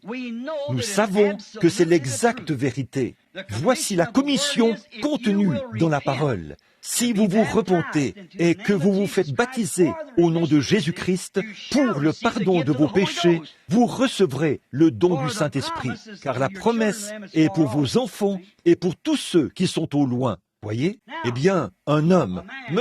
Dow, m'a posé la question ici il n'y a pas longtemps. Il a dit, « Frère Branham, je me fais vieux, je deviens faible, j'ai 91 ans. » Il a dit, « Pensez-vous que je suis sur le point de mourir? Pensez-vous que je suis prêt à partir? Pensez-vous que je suis sauvé? » J'ai dit, « Monsieur Dow, êtes-vous déjà allé chez un médecin pour un bilan de santé? » Il a dit, « Oui. » Si vous lui dites, bon, ce que fait le médecin, c'est qu'il a un livre posé là. Il consulte ce livre pour savoir ce qu'il en est. Bon, la première chose que je dois faire pour cet homme, c'est d'examiner son cœur. Alors, il prend un stéthoscope, place les embouts dans les oreilles et examine son cœur. J'ai dit, et la chose suivante, c'est qu'il prend sa tension artérielle en faisant pression sur son bras. Et ce qu'il fait ensuite, c'est qu'il prélève un échantillon d'urine et tout, un peu de sang. et toutes ces différentes choses. Il examine toutes ces choses, et s'il ne trouve rien, il fait une radiographie. S'il ne trouve rien, alors il dit, « Monsieur Dow, vous allez bien physiquement. » Sur quoi se fonde-t-il pour le dire? Sur les mots décrits dans son livre de médecine, pour lui faire savoir que si quelque chose cloche, d'après le scientifique en chef, ça se verrait ici, ça ferait ceci ici, ça ferait cela là. Donc, au mieux de ses connaissances sur le sujet, vous allez bien physiquement, voyez? Bon, et je dis, dans ce cas, je vais faire un examen de l'âme, voyez? Et pour l'âme, Dieu n'a qu'un seul instrument, c'est vrai, c'est sa parole. C'est sa parole. Et Jésus a dit dans Jean 5, 24, « Celui qui écoute ma parole. » Bon, là, écouter ne signifie pas simplement d'entendre un bruit. Ici, écouter signifie recevoir cela. Celui qui peut recevoir ma parole. Amen. Celui qui l'écoute, ne restez pas inactif à dire, bof, foutaise, il n'y a rien de vrai dans ces choses, je n'y crois pas. Celui qui écoute ma parole. Ah oui, là, il s'agit de la parole de Jésus. Et en fait, il est la parole. Voilà. Si quelqu'un peut écouter ma parole, a-t-il dit, et croire en celui qui m'a envoyé, il est passé de la mort à la vie. Il ne viendra même pas en jugement, mais il a déjà franchi cela. Amen. J'ai dit, comment votre cœur bat-il maintenant? Il a dit, je la crois, je l'ai écoutée, je l'ai reçue. J'ai dit, alors, selon le spécialiste en chef, l'opérateur-chef, le médecin-chef de la vie éternelle a dit, vous êtes passé de la mort à la vie et vous ne viendrez jamais en jugement. Il a dit, quand je vous ai entendu prêcher le baptême d'eau au nom de Jésus-Christ, je suis entré dans l'eau juste après vous et vous m'avez baptisé. Il a ajouté, l'homme que j'étais autrefois, je ne le suis plus. Il m'est arrivé quelque chose. Avant, je ne m'en souciais pas le moins du monde et j'allais dans l'autre sens. Mais j'ai fait demi-tour et je me suis mis à marcher dans cette direction-ci. Et jour et nuit, mon cœur brûle d'envie de m'approcher davantage de lui. J'en crois chaque parole. Je dis Amen à tout ce qu'elle dit. Peu m'importe, si elle me taille en pièces, je veux être à la hauteur de cela. Et pour autant que je sache, je l'ai été. J'ai dit, il me semble que votre cœur bat très bien. Je crois que vous êtes spirituellement apte maintenant. Il a dit, je me demande si je pourrais aller dans l'enlèvement lorsque cela se produira, frère Branham. J'ai dit, ce n'est pas à moi de dire qui y va ou qui n'y va pas. Il a dit, eh bien, j'aimerais être vivant. Je veux tellement voir l'enlèvement. J'ai dit, très bien, laissez-moi voir ce qu'en dit le livre de science que voici, la science de l'âme que voici. J'ai dit, eh bien, il y est dit, dans 2 Thessaloniciens, chapitre 5, il y est dit, nous, les vivants, qui serons restés pour l'avènement du Seigneur, nous ne devancerons pas, ce qui veut dire faire obstacle, ceux qui se reposent, qui dorment. Car la trompette de Dieu sonnera, et ceux qui dorment ou qui se reposent se réveilleront premièrement. Ils revêtiront l'immortalité. Ensuite, nous qui serons vivants en ce jour-là, au moment où eux seront déjà ressuscités. Voyez, là, nous serons changés en un instant, en un clin d'œil, et nous les rencontrerons. Après quoi, nous monterons à la rencontre du Seigneur dans les airs. Nous serons tous ensemble enlevés avec eux. Que vous dormiez, que vous ne dormiez pas. Que vous le fassiez ou non, ou que vous soyez enterré, et même si vous n'avez pas été enterré du tout, vous allez revenir quand même. Rien ne peut vous retenir. Vous y serez. J'ai dit, frère Dow, si Jésus ne vient pas avant que mes arrière-petits-enfants aient des petits-enfants, vous y serez quand même en un instant. C'est tout à fait vrai. Et avant même qu'ils soient changés, s'ils sont du nombre, vous serez là. C'est vrai. Amen. Il viendra une bénédiction, tout comme il viendra une colère. Oh, nous devons nous attendre à l'une des deux ce soir. Vous devez soit vous attendre à ce que la colère tombe sur vous et qu'elle vous détruise, soit vous attendre à la résurrection du Seigneur Jésus. Le même Dieu qui a promis l'une a promis. Je suis si heureux. J'attends la venue du millénium, jour béni, où notre Seigneur viendra chercher son épouse qui l'attend. Oh, mon cœur languit et soupire après ce jour de délivrance. où notre Jésus reviendra sur la terre. Alors le péché, le chagrin, la douleur et la mort de ce monde de ténèbres cesseront dans ce glorieux règne de 1000 ans de paix avec Jésus. Oh là là! Et nous serons pour toujours avec le Seigneur.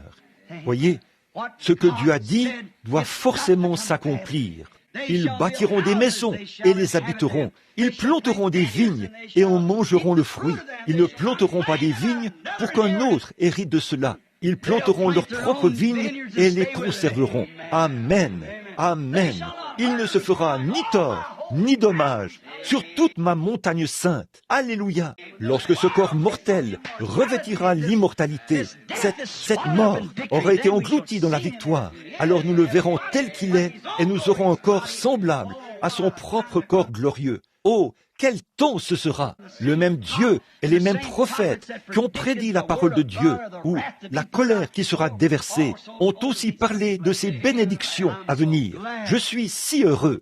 Dieu ne laisse jamais venir sur une nation une destruction sans l'en avoir averti. Il ne laisse jamais venir la destruction sur un homme sans l'en avoir averti. Ainsi donc, s'il le fait, il y a quelque chose qui nous est arrivé. La confirmation des signes des derniers jours que nous avons avec nous, le grand Saint-Esprit qui agit parmi nous et qui comble l'Église de sa présence et qui confirme sa parole. Alors l'Église se prépare à monter dans les cieux un de ces jours par la puissance de Dieu. En effet, c'est un avertissement, un appel à rejeter tout fardeau et le péché qui nous enveloppe si facilement, afin de courir avec persévérance dans cette carrière qui nous est ouverte vers le chef et le consommateur de la foi. Que Dieu vous bénisse, Église. Tenez la main immuable de Dieu. Oui, monsieur, si vous ressentez sa présence, allez vers lui. S'il y a quelque chose de mal dans votre cœur, mettez cela en ordre. Il ne nous reste plus beaucoup de temps. La venue du Seigneur est proche. Croyez-vous en lui? Oh là là! N'est-ce pas que ce sera merveilleux là-bas? Quel moment, alors que je verrai les anciens combattants marcher dans ce paradis. Oh là là, j'attends cette heure-là. Je me souviens d'avoir entendu mon frère lorsqu'il parlait de son retour des champs de bataille outre-mer et tout. Il disait, ces vieux vétérans, à la vue de la statue de la liberté, on avait rassemblé ces infirmes là-haut afin qu'ils puissent voir la statue de la liberté. C'est la première chose que l'on voit en bateau quand on arrive, parce qu'elle est très haute. À la vue de ce bras tendu, a-t-il dit, ces hommes ont fondu en larmes. Ces grands hommes qui se tenaient là, ils sont tombés sur le pont et se sont mis à pleurer. Qu'était-ce? Un symbole de liberté. Tout ce qu'ils aimaient était juste là, derrière ce symbole. Oh, mais quand sera-t-il ce matin-là, quand j'entendrai ce vieux bateau de Sion lancer son coup de sirène et que je verrai les bannières flotter au vent, quand la bataille sera terminée et que la victoire aura été remportée? Alléluia! Nous rentrerons à la maison où la mort, le péché et l'enfer sont vaincus et il n'y a plus de péché, plus de mort, plus de chagrin. J'entends les coups de sifflet retentir. Oh, nous nous approchons de la cité. Oui, monsieur, les vagues arrivent. Le vieux bateau est en train de rentrer à sa place au port. Oh Dieu, aide-nous à vivre pour cette heure. Seigneur Jésus, nous sommes un peuple qui fait de son mieux avec tout ce qui est en nous pour marcher dans la lumière de l'Évangile, ton grand Évangile pour lequel tu es mort, pour montrer qu'il est vrai. En ces jours sombres et mauvais dans lesquels nous vivons maintenant, nous sommes si reconnaissants qu'en cette heure, nous voyons apparaître les signes. Ô Dieu, puisqu'il s'agit de l'écriture sur la muraille, nous te remercions, Seigneur, de ce que nous pouvons la voir et savoir que la délivrance est proche. Nous prêchons, nous parcourons le pays, nous te voyons opérer de grands miracles, montrer chaque jour, chaque année, ce que tu es. Aucune année ne passe sans que ces grands signes surnaturels frappent la terre. Nous les voyons et nous savons que la grande armée de Dieu continue sa marche. Oh, ils ne sont pas très nombreux, mais quel groupe puissant qui possède la vie éternelle. Il est dit, ils se précipiteront sur une troupe en armes et franchiront une muraille. Oui, la troupe de la mort ne pourra pas les retenir. Elle se précipitera sur cela. Ils franchiront la muraille entre le naturel et le surnaturel pour aller dans les bras de Dieu, dans cette glorieuse éternité. Seigneur Dieu, nous te remercions pour ceci. Nous savons que l'heure est proche. Je prie, ô Dieu, que ce soir, s'il y en a ici qui ne te connaissent pas, qui ne se sont jamais réconciliés, peut-être que ce soir, pendant que nous parlions, une petite voix s'est fait entendre dans leur cœur. Je sens quelque chose qui m'avertit que je n'aurai plus beaucoup de temps à vivre. Ô Dieu, puissent-ils donner leurs ordres à leur maison tout de suite, que tout soit réglé, que la froideur, ce sont peut-être des chrétiens, mais ils n'ont tout simplement pas. Ils ont tant vécu ces choses, ils ont vu tellement de choses qu'ils en ont tout simplement perdu la valeur. Ces choses, ils les prennent à la légère, au lieu d'en avoir une sincère et profonde considération. Ô Dieu, puissions-nous faire notre examen de conscience ce soir. Accorde-le, sachant que ces grandes choses sont là uniquement pour nous avertir que l'Église sera bientôt enlevée. Et si nous sommes chargés de péché, d'incrédulité et de paresse, nous n'irons pas dans cet enlèvement. Nous le savons, Seigneur. Aussi, te prions-nous de faire que le feu du Saint-Esprit embrase notre cœur. Ô Dieu, enflamme notre âme de tes bénédictions. Aide-nous à comprendre. Maintenant, bénis tous ces gens, bénis notre précieux pasteur et sa femme, bénis les diacres, les administrateurs et tous les laïcs, pardonne nos péchés, guéris nos maladies, Seigneur, embrase nos cœurs. Puissions-nous sortir de ce lieu avec un message d'avertissement, de sorte que si nous rencontrons des gens dans le péché, nous puissions leur dire, mon ami, n'avez-vous pas honte de ces choses que vous faites, sachant que vous devrez rencontrer Dieu un jour? Accorde-le, Seigneur, je te les confie maintenant. Je te remets le message et tout le reste pour que toute chose concourt à ta gloire. Au nom de Jésus-Christ, Amen. I love him. I love him. Because he first loved me and just my salvation on Calvary's tree. Ne l'aimez-vous pas? Pensez à ce que nous sommes. Regardez combien nous sommes rendus bien loin sur le chemin, mes amis. Jetez juste un coup d'œil en arrière sur le chemin, à l'époque de Luther et Wesley, et tout au long des âges. Regardez où nous en sommes maintenant, ici, au sommet de la pyramide, ici où Dieu a prouvé par les 7 sceaux que la Bible a été parfaitement révélée. Maintenant, nous n'attendons plus que les 7 mystères qui arrivent tout juste à la fin, au sujet de la venue du Seigneur et de l'enlèvement de l'Église, qui pourrait se produire avant demain matin. Oh là là, sincèrement maintenant.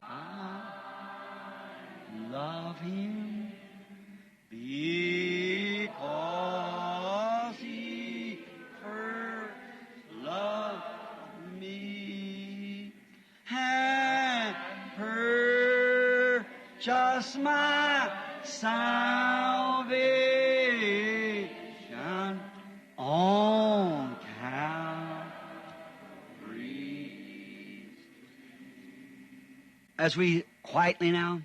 Alors que doucement, maintenant, vous rendez-vous compte que chacun de nous ici doit partir d'ici, quitter ce monde? Savez-vous que la vie d'un homme né de la femme est courte, sans cesse agitée? Saviez-vous que parce que nous sommes nés de cet arbre de la mort, du jardin d'Éden, nous devons mourir? Nous sommes le fruit du sein de notre mère et nous devons mourir. Nous devons quitter cette vie. Jeunes ou vieux, ça ne change rien. Si l'homme ou la femme le plus âgé ici est compté parmi les vivants demain matin, elle aura survécu ou il aura survécu à de nombreux jeunes de 10 ou 15 ans. Des centaines d'entre eux mourront dans le monde entier avant demain matin, des jeunes. Donc, tout ce qui compte, c'est que faites-vous en ce moment? C'est peut-être votre dernière occasion, jeune ou vieux. Vous êtes capable d'aller à l'église. Ne négligez rien. Soyez profondément sincères. Rejetez tout péché et toute autre chose. Regardez Dieu bien en face et posez la question. Seigneur, suis-je agréable à tes yeux? Que puis-je faire d'autre, Seigneur Jésus? Une fois cette vie terminée, je n'aurai plus jamais l'occasion de te servir. Voici le seul temps que j'ai. Seigneur Dieu, fais-moi seulement savoir ce que tu veux que je fasse. Si je dois aller faire ceci ou faire cela, je le ferai volontiers. Est-ce que nous y pensons sincèrement? Est-ce que les jeunes y pensent? Est-ce que les personnes d'âge mûr y pensent? Est-ce que les vieilles personnes y pensent? Est-ce que les adolescents y pensent? Nous devrons partir. Et comment savoir si on ne sera pas tous partis avant demain matin? Nous ne le savons pas. Vous dites, ça me préoccupe. Cela ne devrait pas. Franchement, ça devrait vous rendre très heureux de savoir que vous quittez cette maison de pestiférés. Il existe un autre monde. Vous n'avez pas besoin d'aller bien loin. Il est avec vous. Il est autour de vous. Dieu ne vous a donné que 5 sens. Et c'est pour entrer en contact avec ceci, ce monde. Mais il existe un autre monde, et vous n'avez aucun sens pour entrer en contact avec lui. Vous ne pouvez pas entrer en contact avec lui, parce que vous n'avez pas ce sens-là. Par exemple, j'ai dit dimanche soir, peut-être que vous ne l'avez pas saisi. Nous avons 5 sens, la vue, le goûter, l'odorat, le toucher et l'ouïe. Mais qu'en serait-il si vous n'aviez pas la vue, que vous n'aviez que le goûter, le toucher, l'odorat et l'ouïe, et que quelqu'un d'autre ait reçu la vue et vous dise un autre monde existe, le soleil, avec le toucher, vous vous heurtez à des choses, et ce que c'est peut vous dire ce que c'est. Eh bien, vous croiriez que la personne est folle, parce que vous n'avez pas ce sens de la vue. Personne autour de vous ne l'a jamais eu. Vous avez déjà entendu dire qu'il y a des gens qui ont parlé de telles choses, mais vous en avez douté. Mais nous savons par ce sens que c'est réel. C'est un endroit qui existe vraiment. Voyez, c'est un endroit où vous pouvez voir cela. Votre sens vous le déclare. Maintenant, la seule chose qui se passe en vous quand vous mourrez, c'est que vous troquez ces 5 sens. Gloire. Et vous recevez simplement un autre sens. Et vous vivez avec un sens supérieur, des milliers de fois supérieur à ceci, dans une autre vie, une vie où il n'y a ni mort ni chagrin. Et les choses dont vous ne savez rien maintenant, vous les voyez clairement quand vous traversez là-bas. Vous ne le comprenez pas maintenant parce que vous vous heurtez à elles. Vous ne possédez pas ce sens. Vous dites, j'ai un sentiment étrange ici ce soir. J'ai l'impression qu'il y a j'ai juste envie de pleurer ou de pousser des cris ou quelque chose. Ce sont les anges du Seigneur. Voyez, c'est comme quelqu'un qui dirait, vous savez, qu'il n'a jamais eu le sens de la vue. Il dirait, de temps à autre, je ressens quelque chose de réel, comme une sensation de chaleur. Vous diriez, c'est la lumière du soleil. La lumière du soleil, c'est quoi? Je ne l'ai jamais vu. Il n'existe pas de... Vous voyez, il n'a jamais vu. Il ne sait pas ce que c'est. Vous voyez, là, il faut que quelqu'un le lui dise. Quelqu'un qui peut voir cela. Oh là là, voyez, nous changeons, simplement. Nous changeons, simplement. N'ayez pas peur de la mort. La mort n'est qu'un épouvantail. Jésus l'a vaincu. Même Paul, quand il est parvenu au terme de son voyage, il a dit, « Ô mort, où est ton aiguillon? Où est ta frayeur? Ô tombe, où est ta victoire? Tu dis que tu m'as eu? Laisse-moi, moi t'indiquer Jérusalem. Il y a là un tombeau vide, et je suis celui qui vous a conquis tous les deux, la mort et l'enfer. Et moi, je suis en lui, et tu ne peux pas me retenir. Je ressusciterai. » Oh là là, il a dit, il y a une couronne que le Seigneur, le juste juge, me donnera. Non seulement à moi, mais à tous ceux qui aiment son avènement. Vous l'aimez, vous voulez sa venue, vous l'attendez. C'est une longue histoire. C'est une longue attente. C'est une histoire d'amour. Mais vous avez hâte de le voir. Oh là là, c'est comme ça. Oh, c'est le moment que nous attendons. C'est cette heure-là. Si votre cœur n'est pas comme ça ce soir, mon ami, faites attention. Voyez, faites attention. Ne permettez pas à l'ennemi de vous séduire. Quand le Saint-Esprit qui est ici en moi voudra prendre son envol vers son Créateur, vers son Maître, ce sera une histoire d'amour que personne ne peut décrire. C'est vrai, c'est réel, c'est réel. Donc, s'il y a un avertissement qui vous dit « Tu n'es pas prêt pour cela », alors souvenez-vous que Dieu est peut-être en train de vous préparer à quelque chose. Voyez, vous n'êtes pas prêt. Vous dites, eh bien, si je me fais baptiser et que j'ai le Saint-Esprit, alors, eh bien, peut-être le Seigneur me prendra-t-il? Non, ce n'est pas tout. Là, vous ne faites que vous préparer à vivre. Vous n'êtes pas apte à vivre tant que vous n'avez pas le Saint-Esprit. Et quand vous recevez le Saint-Esprit, vous êtes désormais apte à vivre. Vous n'étiez pas apte à vivre avant ça, voyez? Mais maintenant que vous avez reçu le Saint-Esprit, c'est là que vous êtes apte à vivre, voyez? Ça ne fait que vous préparer, voyez? Les gens disent, je dois me préparer à mourir. Oh là là, je me prépare à vivre. Amen. Ce qu'il en est, c'est qu'il faut se préparer à vivre en Christ, une vie victorieuse sur le péché, la mort, l'enfer. J'ai déjà la victoire. Il est ma victoire. Et je suis sa preuve. Et je suis une preuve de sa victoire. Amen. C'est ça. Comment savez-vous que vous l'avez? Je l'ai. Amen. Il me l'a donnée par sa grâce. Je la ressens. Je la connais. Je la vois agir dans ma vie. Cela m'a changé. Et d'après ce livre que voici, il a dit que j'avais la vie éternelle et que je ne pourrais pas venir en jugement, mais que je suis passé de la mort à la vie parce qu'il a subi le jugement à ma place. Et s'il a payé le prix, n'essayez pas de me faire subir un quelconque jugement. Il l'a déjà subi à ma place et je l'ai accepté. Oui, monsieur. Il n'y a donc plus de jugement. Il n'y a plus de mort. Oh, je devrais quitter l'Église et quitter les gens un de ces jours. Mais ça, si Jésus tarde, et si cela arrive, eh bien, oh, je ne serai pas mort. Je ne peux pas mourir. J'ai la vie éternelle. Comment pourriez-vous mourir si vous avez la vie éternelle? Voyez, nous sommes toujours dans la présence de Dieu et nous serons avec lui pour toujours. Amen. Cela remplit mon cœur de joie. Oh, ça me donne envie de recommencer à prêcher. Voyez, c'est vrai. Oh, il est merveilleux. Isn't he wonderful, wonderful, wonderful? Isn't Jesus my Lord? Oh, wonderful. Eyes have seen, ears have heard, what's recorded in God's Word. Isn't Jesus my Lord? Wonderful. J'aime ce témoignage. Je l'ai vu, l'ai entendu.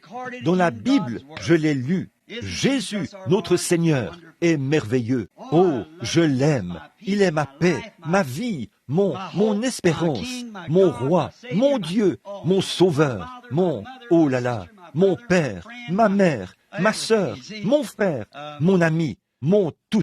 Voyez, on avait l'habitude de chanter un petit chant comme ça. Vous savez, avez-vous déjà chanté ces petits chants pentecôtistes comme « J'espère qu'ils ont arrêté l'enregistrement ». Quel était ce cantique que nous avions l'habitude de chanter? He's my father, my mother, my sister and my brother. He's everything to me. He's everything. He's everything to me. He's everything. He's everything to me. For he's my father, my mother, my sister and my brother. He's everything to me. Vous rappelez-vous quand on chantait ça? Quelqu'un se le rappelle-t-il? Oh, c'était il y a des années. Et aussi, on avait l'habitude de chanter. I know it was the blood. I know it was the blood. I know it was the blood for me. One day when I was lost, He died upon the cross, and I know it was the blood for me. Vous vous rappelez ce petit cantique? Voyons voir. Quel était cet autre cantique qu'on chantait? Voyons voir. Oh, won't you watch with me 1 hour while I go yonder, while I go yonder. Oh, won't you watch with me 1 hour while I go yonder and pray? I'm overcoming, I'm overcoming, I'm overcoming, I'm overcoming, for I love Jesus, He's my Savior, and He smiles and He loves me too. Autrefois, il y avait le brave frère Smith, un frère de couleur, qui habitait ici au coin de la rue. Oh, j'entendais chanter ces gens de couleur. Je m'asseyais là, je poussais des cris, je pleurais et tout. Je secouais ma voiture frénétiquement et je sautillais autour d'elle comme ça. Ils tapaient tous des mains. Ce petit rythme qu'ont les gens de couleur, vous savez. Personne ne peut chanter comme eux. Autant oublier ça. Voyez?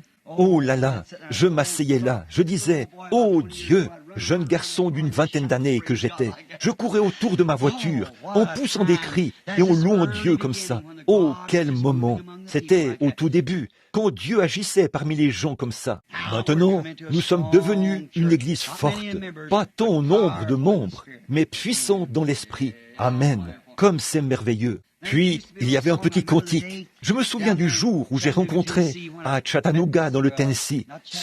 Pas à Chattanooga, c'était à Memphis.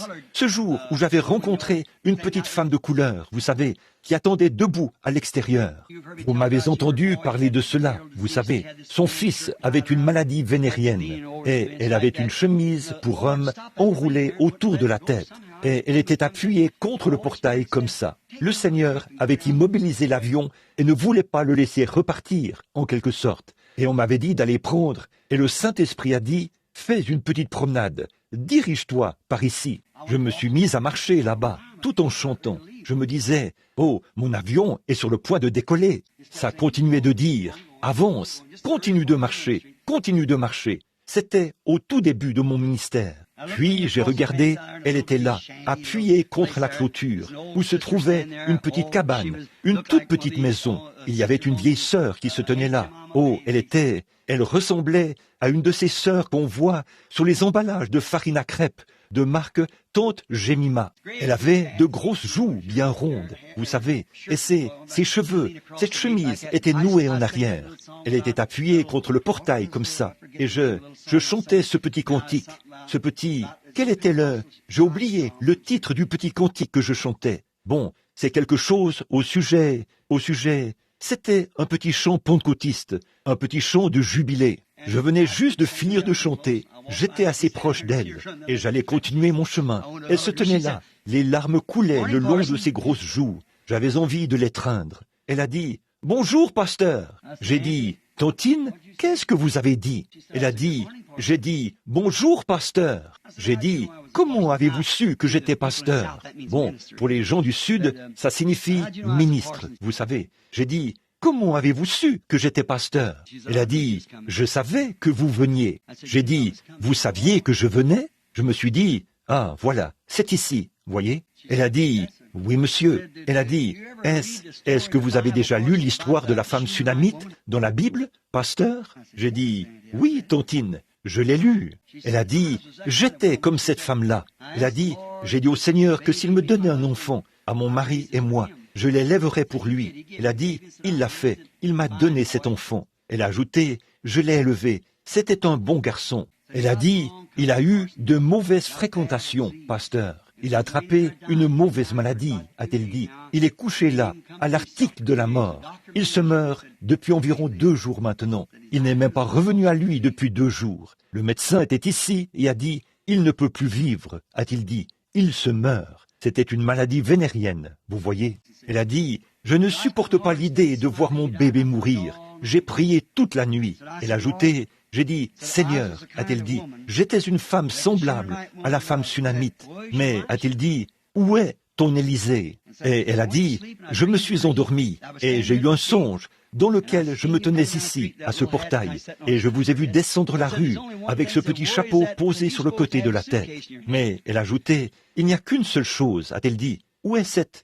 Elle a dit, « Vous étiez censé avoir une mallette à la main. » J'ai dit, « Je l'ai laissée là-bas, à l'hôtel Peabody. » Elle a dit, « Je savais que vous deviez avoir une mallette. » Et elle a dit, « Mon bébé se meurt. » J'ai dit, « Je m'appelle Branham. » Elle a dit, « Heureuse de vous rencontrer, pasteur Branham. » J'ai dit, « Je prie pour les malades. Avez-vous déjà entendu parler de mon ministère ?» Elle a dit, « Non, je ne crois pas. » Elle a dit, « Voulez-vous entrer ?» Je suis entré. Ce grand gaillard était allongé là, comme ça. J'essayais de parler à cette femme de la guérison divine, mais ce n'était pas ça qui l'intéressait. Elle voulait entendre ce garçon dire qu'il était sauvé et prêt à partir. Puis elle a dit, et Dieu l'a sauvé. Environ 1 an plus tard, je l'ai vu à la gare où il travaillait comme porteur, comme le Seigneur fait bien les choses. Et après cela, quand je suis revenu, j'étais supposé, l'avion était censé partir à 7 heures.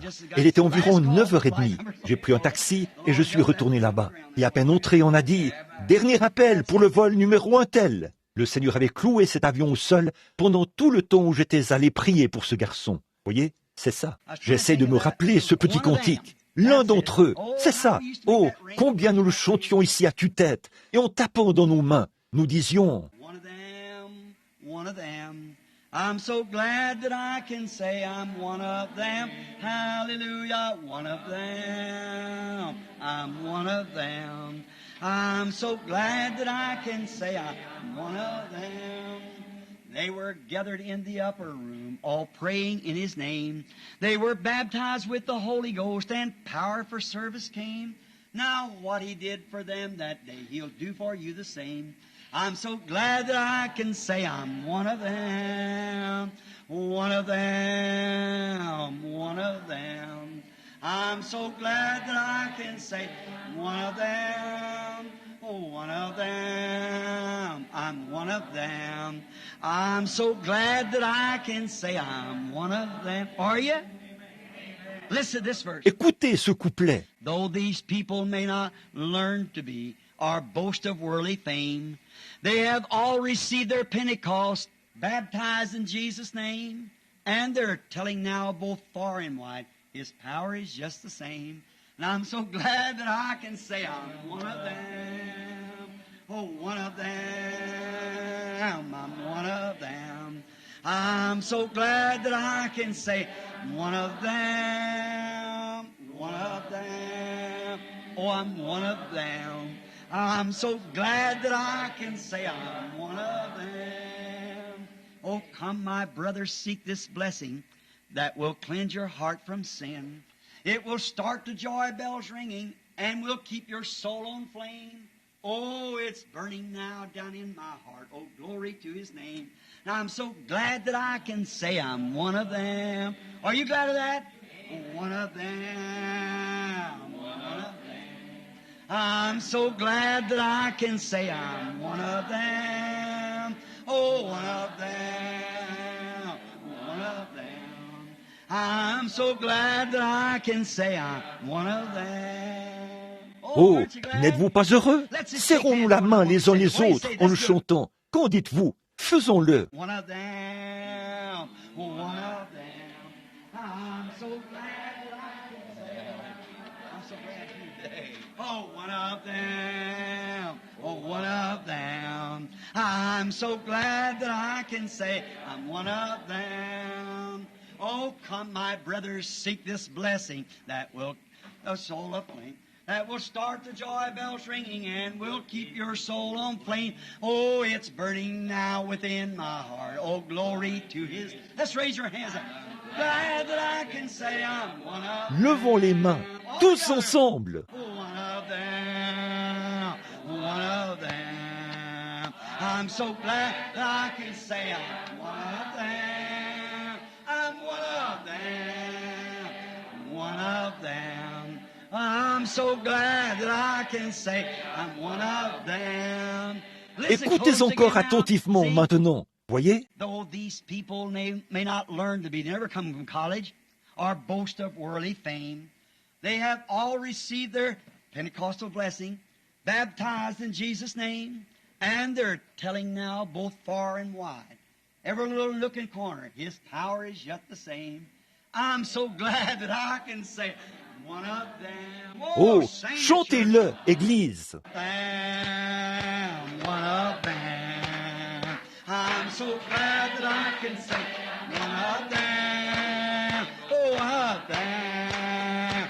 One of them. I'm so glad I can say I'm one of them. Prenez votre petit mouchoir maintenant. One of them. One of them. I'm so glad I can say one of them. Oh, one of them. One of them. I'm so glad that I can say one of them. Gloire au Seigneur. Amen. Nous sommes comme des enfants. Il n'y a aucun formalisme chez nous.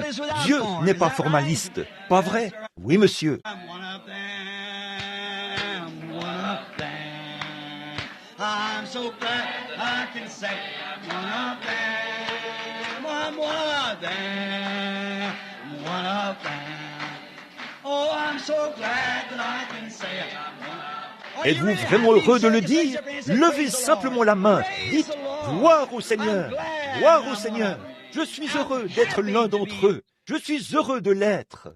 Seigneur Dieu, je suis si heureux, l'un d'entre eux, l'un d'entre eux. Je suis si heureux de dire « Je suis l'un d'entre eux ». Oh Dieu, aide-nous à l'être.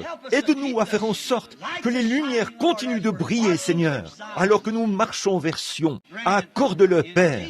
Au nom de Jésus, nous t'offrons notre vie pour te servir. Amen. Amen. Oh, we're marching to Zion, a beautiful, beautiful Zion. Oh, we're marching upward towards Zion, in that beautiful city of God. Come we that love the Lord, and let our joys be known. Join in the song with sweet accord. Join in the song with sweet accord. And thus surround the throne. Oh, just sing the chantez Spirit. simplement par l'Esprit. The throne. Oh, we're marching to Zion, that beautiful, beautiful Zion. Oh, we're marching upward to Zion, that beautiful city of God. Oh, we're marching to Zion, beautiful, beautiful Zion. We're marching upward to Zion, that beautiful city of God. Let those refuse to sing who never knew our God, but children of the heavenly King, but children of the heavenly King, may speak their joys abroad, may speak their joys abroad. Chantons-le. We're marching to Zion, oh beautiful, beautiful Zion. We're marching upward to Zion, that beautiful city of God. Oh, cela vous récure, n'est-ce pas? Vous aimez ces vieux cantiques, pas vrai? Je les préfère à tout ce que vous pouvez, ou n'importe lequel de ces autres chants que vous avez là. Ce sont de bons vieux cantiques qui viennent du fond du cœur. Oh là là, je me sens si bien et heureux quand je les chante. C'est si bon. Oh, ça me donne vraiment envie de me réjouir. Take the name of Jesus with you, child of sorrow and of woe. It will joy and comfort give you. Oh, take it everywhere you go. Precious name, oh how sweet, oh how sweet, oh power and joy of heaven. Precious name, oh how sweet, oh power and joy of heaven. As we Alors bow our que nous heads now. courbons la tête maintenant. At the name of Jesus bowing, falling prostrate at his feet, King of kings in heaven crown him, when our journey is complete, precious